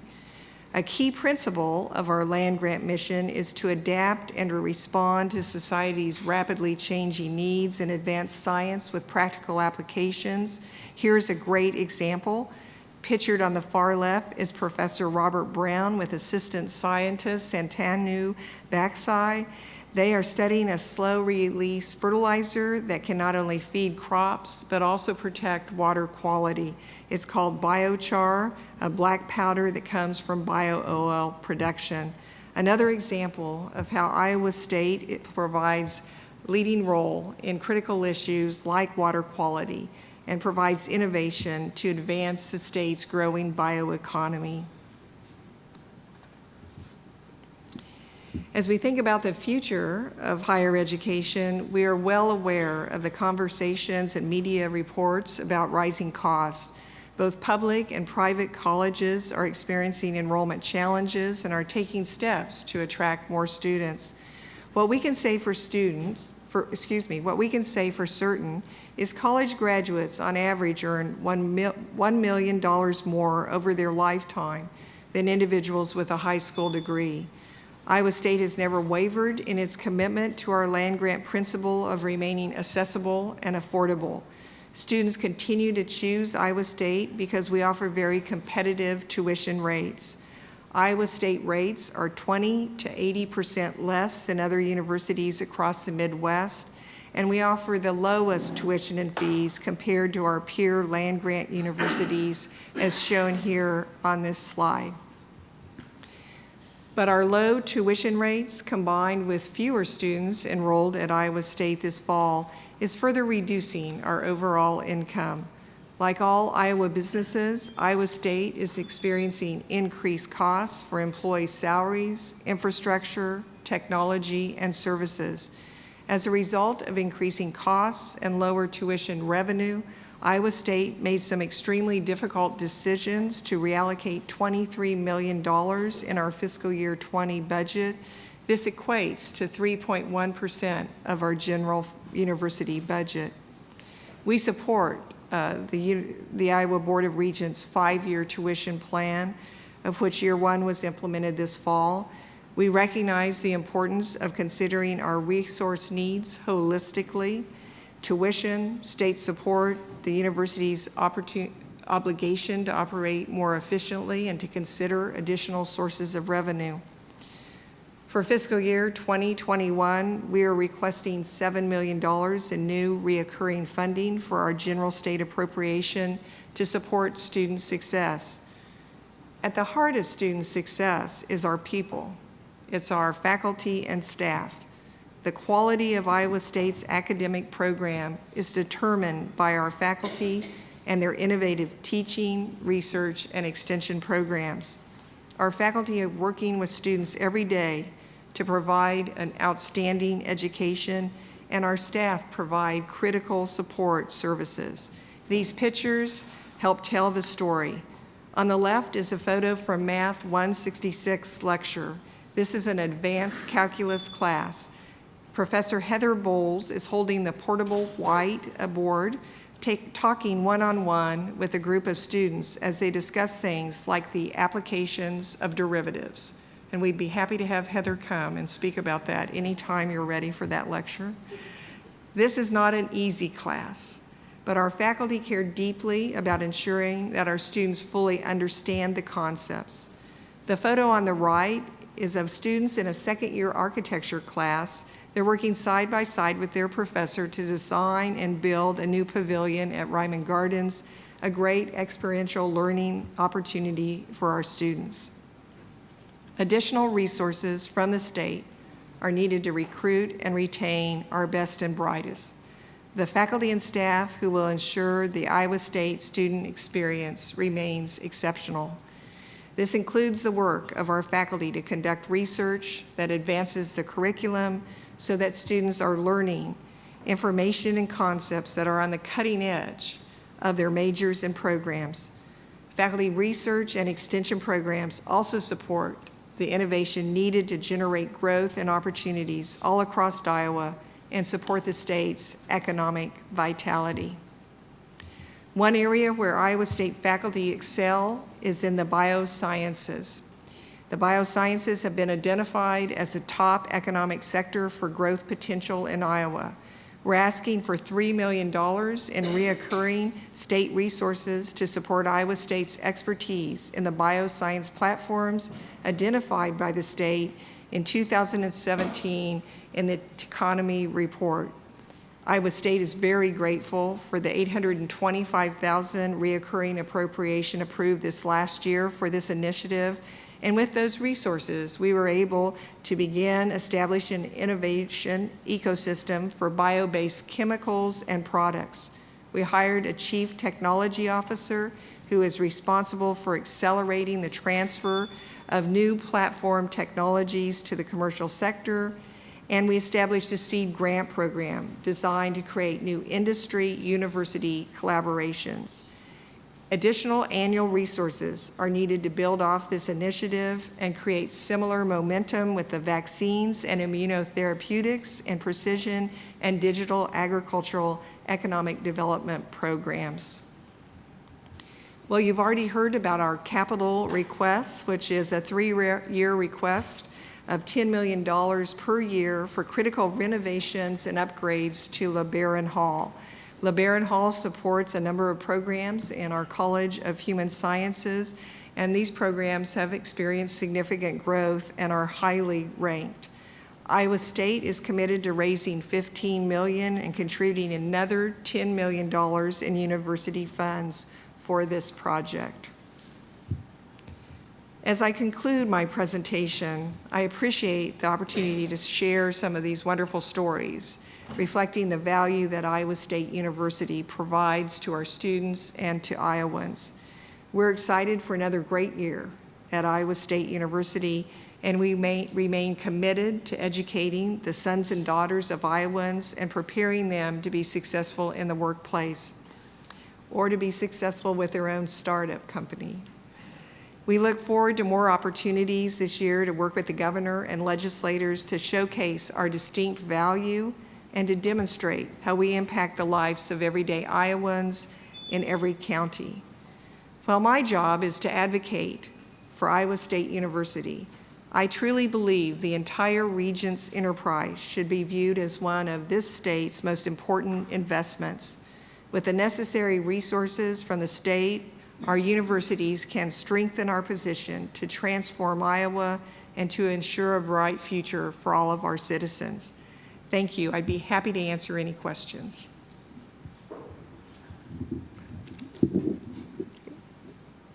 Great.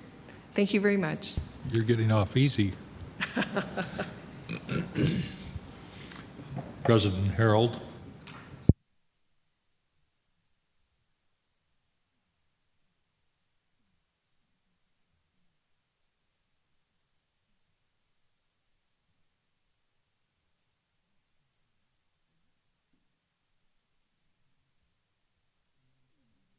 Members of the board, pleased to be with you. Before I begin, I'd like to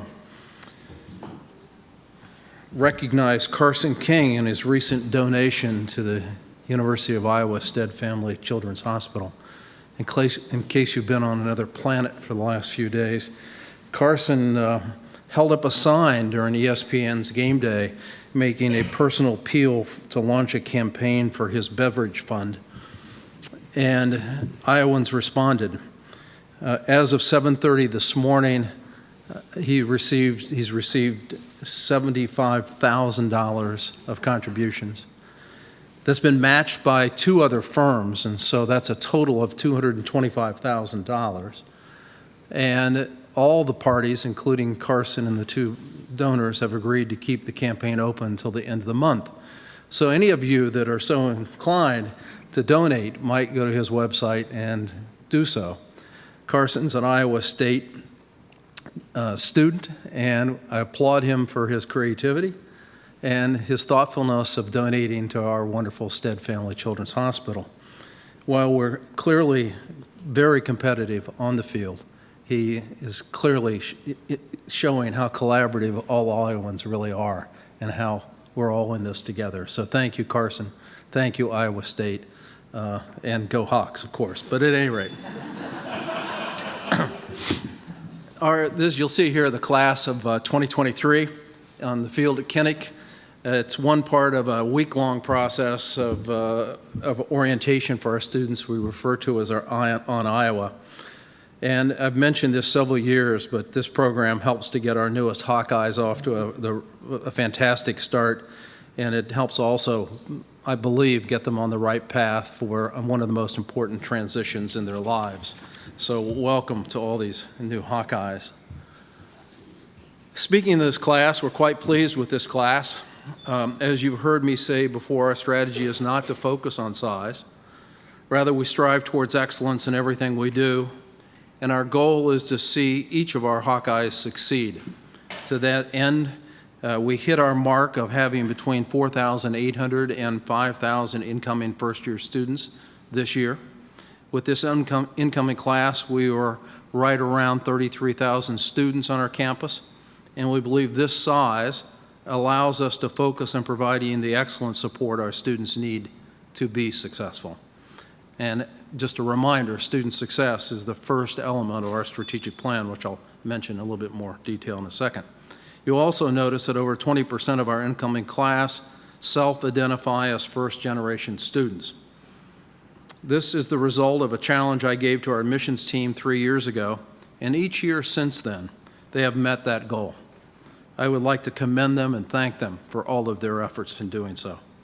At the end of the day, we recruited each and every one of these 4,987 Hawkeyes, and we're so pleased that they're now among us, and we are guaranteed to deliver the results they expect from us. Towards that end, and this is the hard part, in order to do so, we need to come back to our strategic plan. Our strategic plan has these main elements. One, increasing retention rates, graduation rates, and experiential opportunities for all of our students. Two, increasing peer-reviewed research, increasing citations, and increasing the national visibility of our faculty.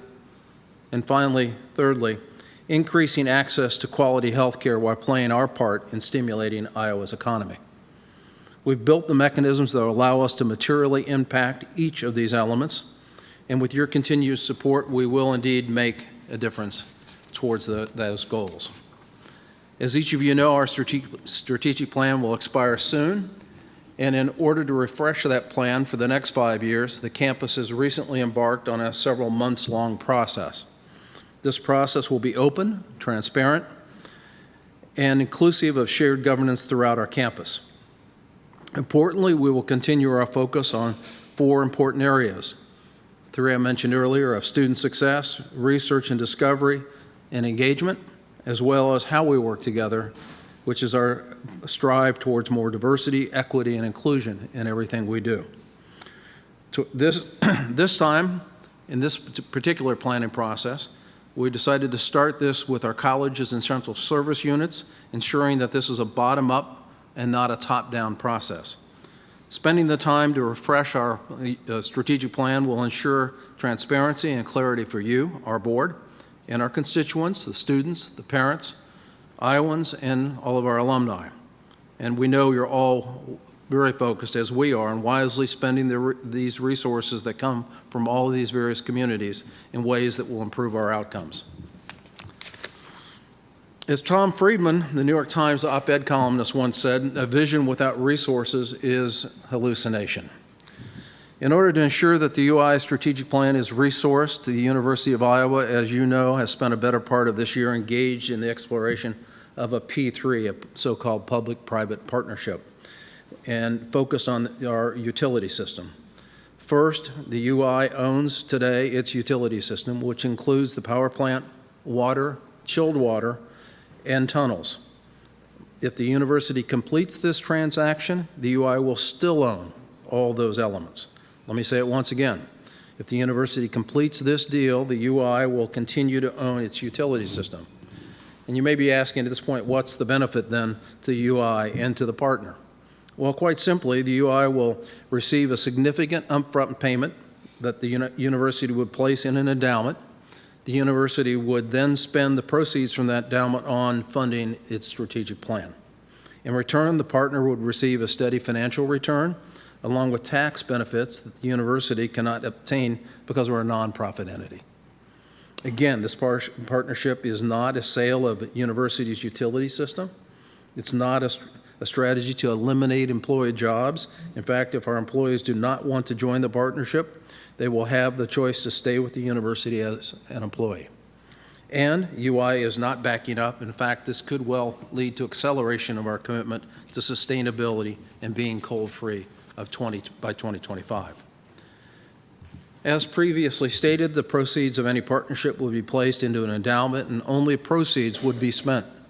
But to ensure that we maximize the use of these proceeds, the UI is proposing to use an open and transparent grant process. First, anyone from campus could apply for a grant as long as it specifically and directly impacts the strategic plan, and the grant could last up to 5 years. Second, we will use our existing Path Forward work groups and Path Forward steering committees to vet these proposals. These groups are populated with subject matter experts, representatives from shared governments, and the university leadership. Finally, utilizing our budget process and budget review board, the campus will be fully integrated into this process. A strong culture needs to be transparent, have clear accountability, be flexible, and connect to the institution's strategy. This is exactly what we're building at the University of Iowa. We expect this transparency and accountability will also enhance your ability, once again, to hold us accountable as we work to execute our strategic plan. Our strategic plan requires an investment of nearly $33 million per year. This is the original strategic plan that we approved almost 4 years ago. We at the university view that as a shared investment between the university, the students, and the state. The university, for its part, is committed to finding over a third, or $11 million per year, through a realignment, cost savings, and other activities. This constant evaluation of what we're doing and how we are doing it will allow the university to become more impactful for our constituents. But cost takeout alone is not a strategy that will improve our outcomes for the long term. We must have new, sustainable, and predictable resources to invest into our future. Predictability around tuition is exactly what you've already provided us and our families with the board's commitment to a 5-year tuition plan. Once again, thank you for your foresight in this matter. This 5-year tuition, as you know, is tied to our appropriations request, and long-term support from the state is another vital element in executing our strategic plan. The $7 million request of additional resources from the state is part of this long-term support that is needed to ensure the improved outcomes for our students. And that then leaves a gap of between $14 to $16 million per year, which would then be filled through the P3, or public-private partnership I mentioned a few moments ago, and the grant process I previously described. We can all agree that Iowa students deserve access to high-quality institutions like their peers in Wisconsin, Minnesota, and Michigan. The University of Iowa uses the University of Wisconsin and Minnesota and the University of Michigan, as well as these 7 other schools, in order to benchmark our performance. With a focus on student success, it is vital that we illustrate where we need to improve in order to focus these new resources.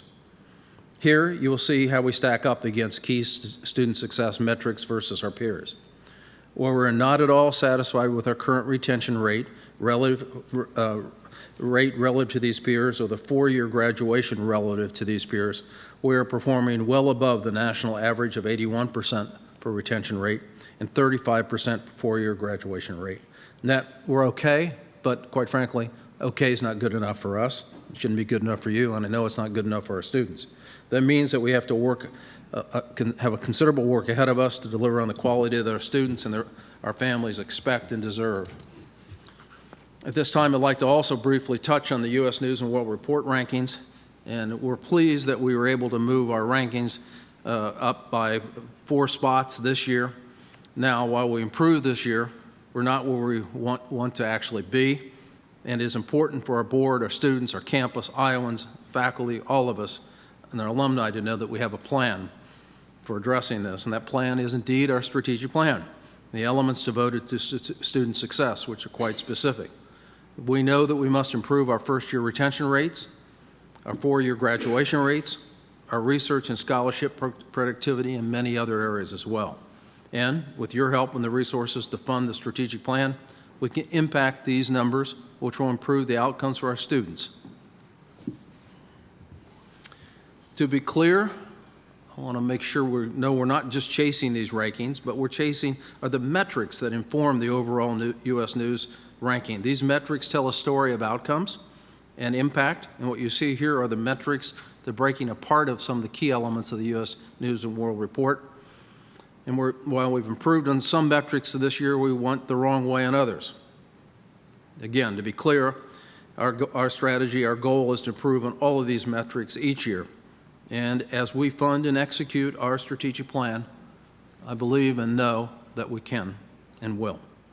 One area I'd like to draw your attention to here is the middle of this chart where the faculty to student ratio is listed. As I previously mentioned, we compare ourselves against these peers, and in one area that we stand out in a good way is the ability for our students to have access to the high quality faculty we have on campus, and our students have greater access to these great faculty than at a number of our peer institutions. That makes a difference. It's an important difference, and we will continue to provide that. This final photo is the night at Kinnick when our newest Hawkeyes waved to some of our youngest Hawkeyes in the UI Stead Family Children's Hospital. It's an emotional event for all of us, as you can see here. And with that, I'd be glad to take any questions. Regent Parker. Yeah, you mentioned that you're looking for $11 million in savings as part of that plan to generate. How far along is that effort, and what savings are you identifying? How's that going? Well before you joined the board, there was a tier initiative that really launched us, and then we started calling it Tier Plus, and we've now been several years. So I would say we're in, since I've been there, which is now going into the 4.5 years, we've every year taken $11 to $12 million out. And so this is not a new initiative, it's a continuation. As I've said to the board many times, this is the right thing to do. It's the realignment as we've discovered, get more innovative, more productive, more creative, as well as stopping things that were launched many years ago. So it's been a many-year initiative at this stage, and it's well ingrained into our culture.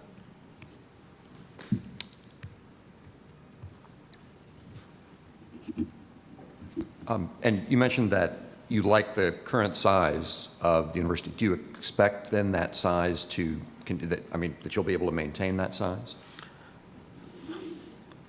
I guess the simple answer is it depends. I don't believe size in and of itself is an appropriate strategy for any higher education. I think one needs to first of all focus on the quality and excellence, as I refer to it, and that's first and foremost in all our thoughts. I think we're bounded by the resources that we have access to, and in that context, I am very comfortable that we're at the right size at this stage and have no plans to change that. Other questions? Thank you, President Harreld. Thank you. President Nook.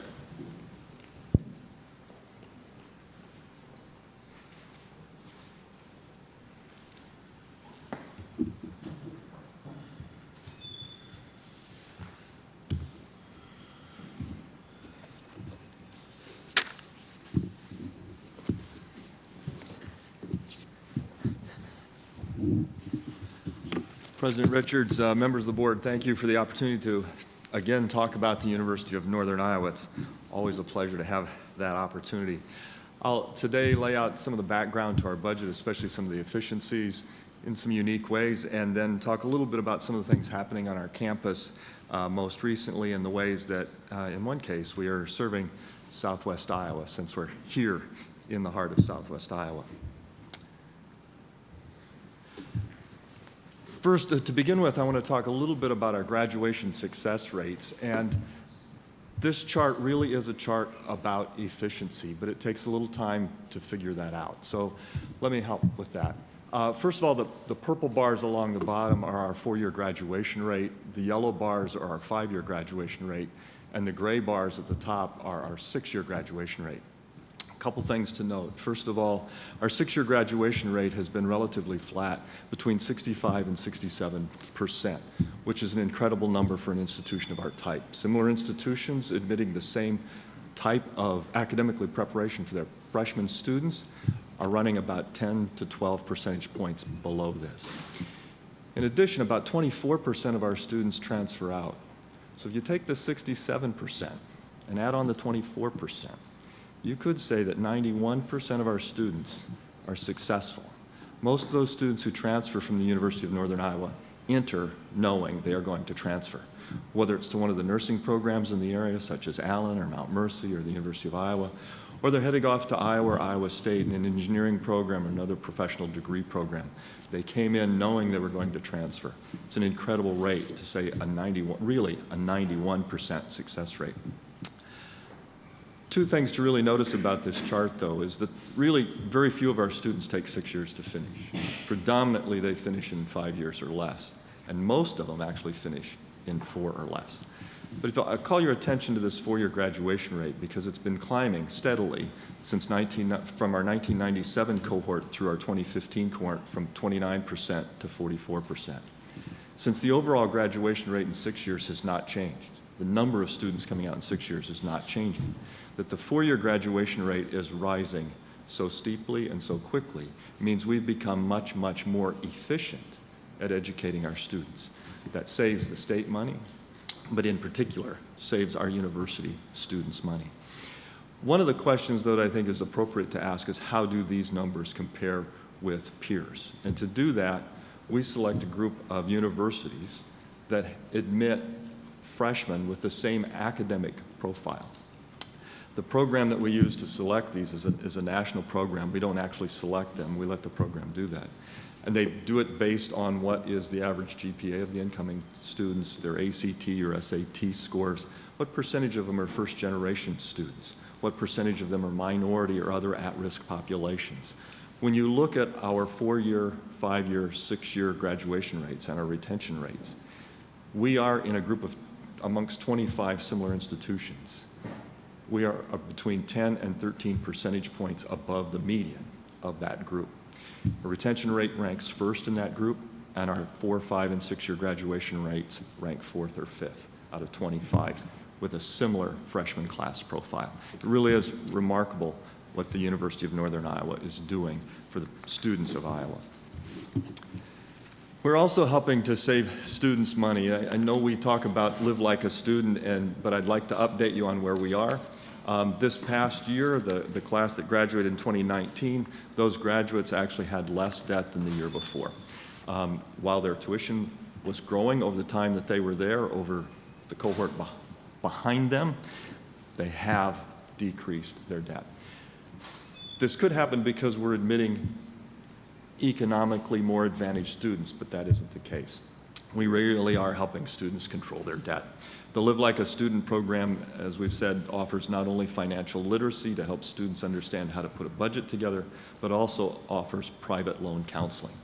In the past year, as we talked to students as they came in to meet with our counselors about the loan they were going to take out, looked at their budgets to identify their expenses as well as their revenue, what that gap is and how much loan they would need to close that gap, but also what they could do to increase their revenues and decrease their expenses. What we have found is that 67% of the students that came to us for private loan counseling lowered their loan that they were planning to take out by $951. That's an annual loan. So over a 4-year period, it would amount to well over $3,600. We have also been able to decrease the percentage of our students who take out loans over this period from 80% down to 68%. It is a remarkable program with really has set the national benchmark in how to help students manage their loan debt. We're now at a point that our students are graduating with a loan debt that is $5,000 below the average, when just 10 years ago, our students were graduating with an average student debt equal to the national average. So remarkable work that the Financial Aid Office and the team at the University of Northern Iowa has made in helping control student debt.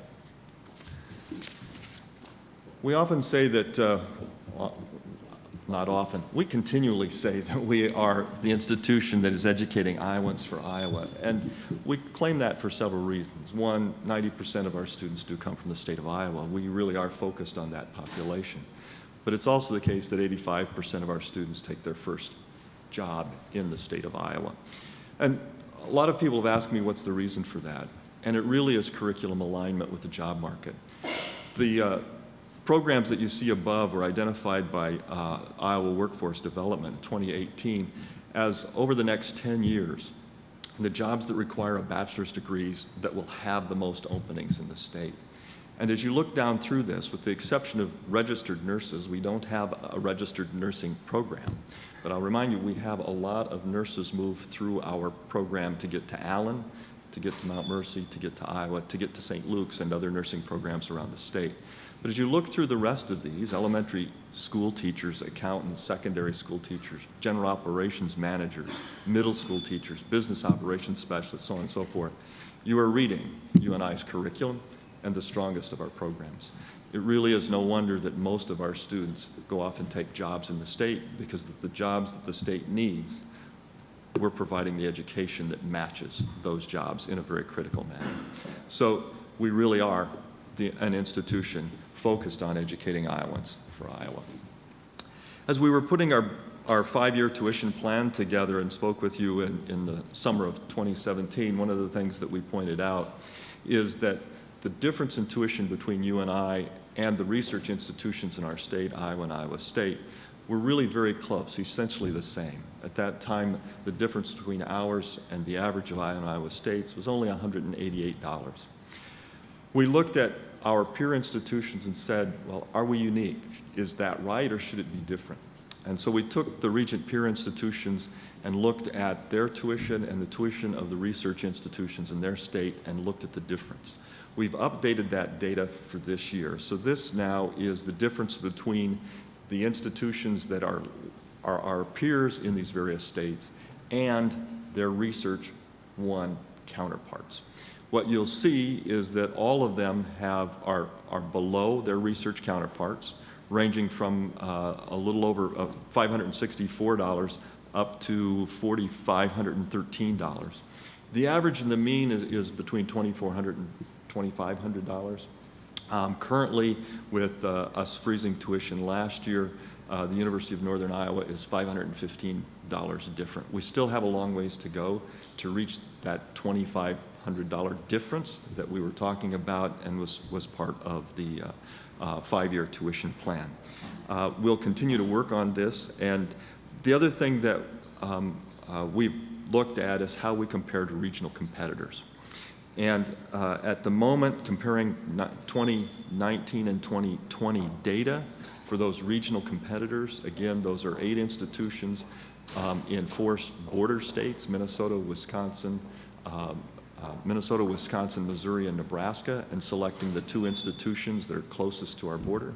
What we find is, at the moment, our average net price after grants is currently $2,638 above the average, and ranks second amongst that group. When you look at our total price, don't worry about grants, then we're $1,371 above that average.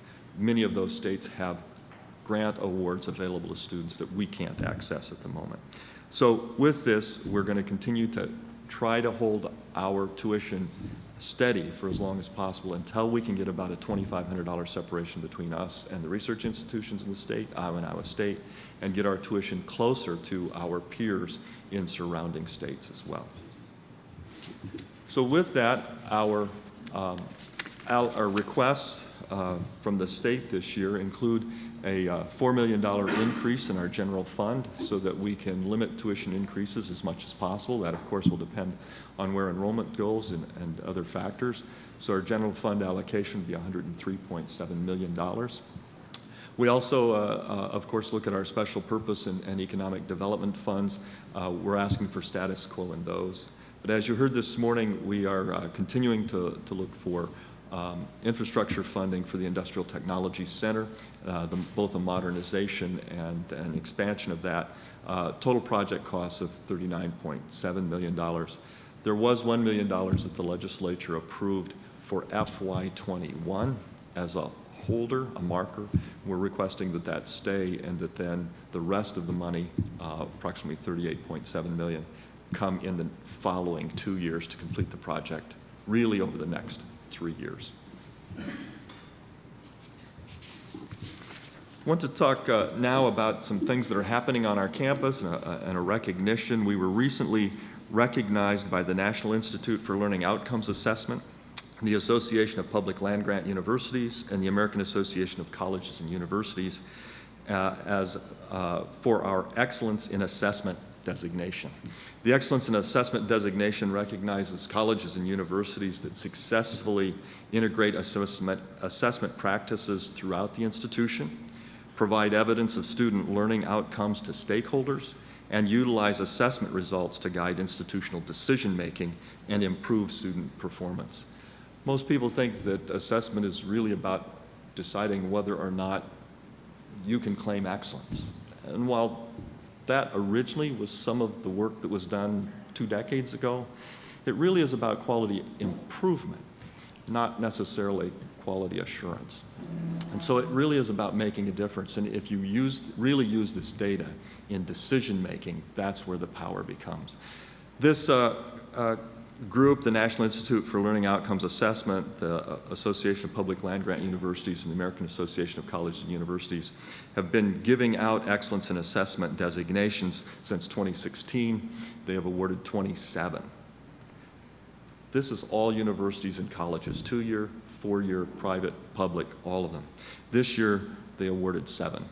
So we're in a very, very select group with what we're doing with our assessment. I really want to thank Provost Wolpert for what he's done to get this program moving and to improve what we do in assessment, and especially Dr. Dee Dee Heisted, our Executive Director of Undergraduate Studies, for putting together the paperwork and really overseeing what we're doing in this area as well. It really has been a great project for our campus. I want to share with you what one of the reviewers said about the University of Northern Iowa. He said, "The University of Northern Iowa's intentional, integrated, and transparent approach to assessment is to be commended. Its assessment website, the assessment principles, reporting templates, workshops, FAQs, results and action plans from multiple years in a range of fields and general education is a great exhibit of its transparency." So congratulations to Provost Wolpert and to Dee Dee Heisted and really our entire campus, because this takes an entire campus effort, especially amongst our faculty.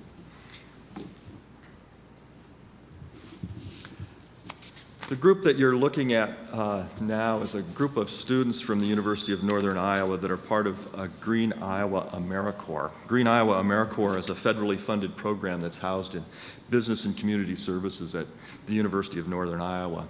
They offer really 3 services. One of them is energy and community, which helps Iowans more efficiently use their energy in residential weatherization, energy education, and community outreach services. The second program is Sustainable Schools, which serves as a resource and a catalyst for Iowa school districts to build a more energized and sustainable future. And the Sustainable Schools members work to reduce district-wide energy costs and to assist teachers and staff in the implementation of environmental project-based learning outcomes. The third section of this is Land and Water Stewards. This branch is dedicated to the restoration and conservation of Iowa's native habitats and natural resources. This group of students that you see include Alec Fox, a computer science major from New Milford, Connecticut, Dustin Roberts, an earth science major from Tama, Iowa, Kyle Chaska, who received a degree from the University of Northern Iowa in communication science and disorders and a BA, and is currently a graduate student in speech and language pathology, Brianna Springer, an earth science major from Norwalk, Iowa, Jordan Evans, a 2019 earth science graduate who lives in Vinton, and Trevor Smith, a 2009 business alum from Iowa Falls. They spent several weeks this summer working here in southwest Iowa, helping with flood mitigation after the floods moved through. In particular, they worked in 2 communities, Percival, which is a community just south of here along the river of 87 community members, and in Pacific Junction, the Wapping metropolis has 470 individuals there. Both of these communities represent communities that have really extreme difficulty dealing with these because of their low population. Having some help of a group of students through Green Iowa AmeriCorps has made, made a tremendous difference in their lives. Many of these students have talked about the unique and rare opportunity to help other people, what it's meant to them through this experience with Green Iowa and AmeriCorps. This past Monday, on September 16th, we were fortunate enough on our campus to be joined by Nicole Hannah-Jones as our Constitution Day speaker. About 15 years ago, a federal legislator slipped a few lines of text into a federal law that required any higher education institution that receives federal funds to do programming on Constitution Day. I've been at many universities, and most universities, of course, pushed back because it was a federal mandate, and it meant doing something without resources attached to it. UNI, on the other hand, has embraced the concept of Constitution Day, and this year we brought in not only the speaker, Nicole Hannah-Jones, but have put together a series of projects that use her work and other works. Nicole Hannah-Jones is a writer for the New York Magazine. She is also a Waterloo native. She has recently been awarded a MacArthur grant, often known as the Genius Grants. As part of that, she has created the 1619 Project. In 1619, the first Africans were sold into slavery in Virginia, in what became the United States. Her project looks at how African Americans have impacted the ideals represented in the Constitution, and that's what she spoke about. And it was a tremendously moving presentation. As part of this, our cornerstone classes, which are classes for freshmen, are using not just her presentation, but many of her writings and works in the 1619 Project as source material for their conversations and discussions throughout this term. In addition, two professors, Bettina Fabo and Schwab Meacham, one teaches in middle school teacher development, another one is in communication studies and especially digital media, are working with a group of grade school and middle school kids from Waterloo on a hip-hop project. So they're using the material from this speech and some of her other material, and the young kids in Waterloo are developing hip-hop songs and dance routines that go about being, I want to be, and then fill in the blank. So it's positive aspects of what I want to be, put to music, put to poetry, put to dance. Working with college students who will then turn these into some digital projects, a way to help our students learn to teach and work with middle school students, a way for other of our students to create digital media, and a way for those students to learn from our college students, and a great resource like Nicole Hannah-Jones. Coming next month, on October 9th, we will be welcoming Laura Bush as our Joy Cole Corning Distinguished Lectureship. Laura will be talking in particular about her work in reading and literacy. And as part of this, we are putting together, we have a group that we call Panthers Read, #PanthersRead. We work with grade school and middle school students throughout the area. We'll be tying that with this lecture and inviting many of them there. We will also be doing several things in our other courses that are tied to her lecture and her leadership in literacy and education. So we're looking forward to welcoming Mrs. Bush to our campus on the 9th of October. With that, thank you, and I'd be happy to answer any questions that you have. Any questions for President Nook?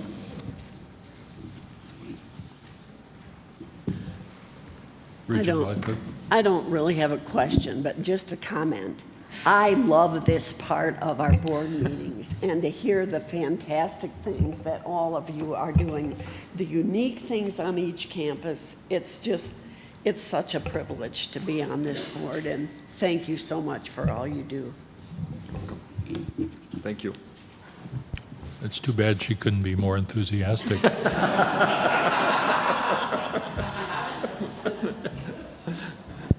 Thank you. Thank you. At this time, I'd like to recognize Brad Berg from the Board of Regents office.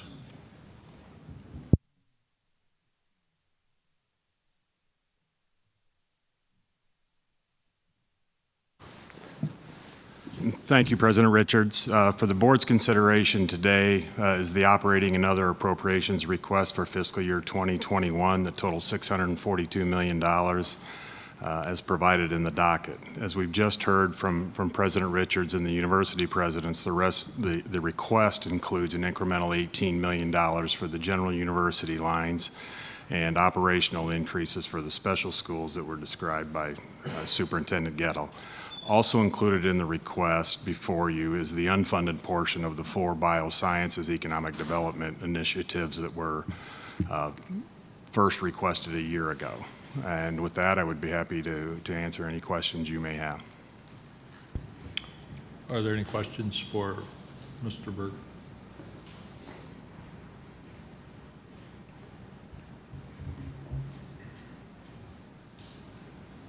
Okay. Thank you. A motion and second are required to approve the operations request for fiscal year 2021 as outlined on the docket item, and to authorize actions by designated Regent staff to seek collaboration and partnerships between Regent institutions and other sectors of state government. Is there a motion? I'll make the motion. Regent Dunkel. And is there a second? Regent Least. Thank you. Any further discussion? Regent Bates? Yes. Regent Barker? Yes. I'll note that Regent Dakovich and County are absent. Regent Least? Yes. Regent Dunkel? Yes. Regent Butker? Yes. Regent Lindemeyer? Yes. Regent Richards votes yes. The motion is approved. Thank you. Is there any other business to come before this board? Hearing none, the meeting of the Board of Regents, State of Iowa is adjourned.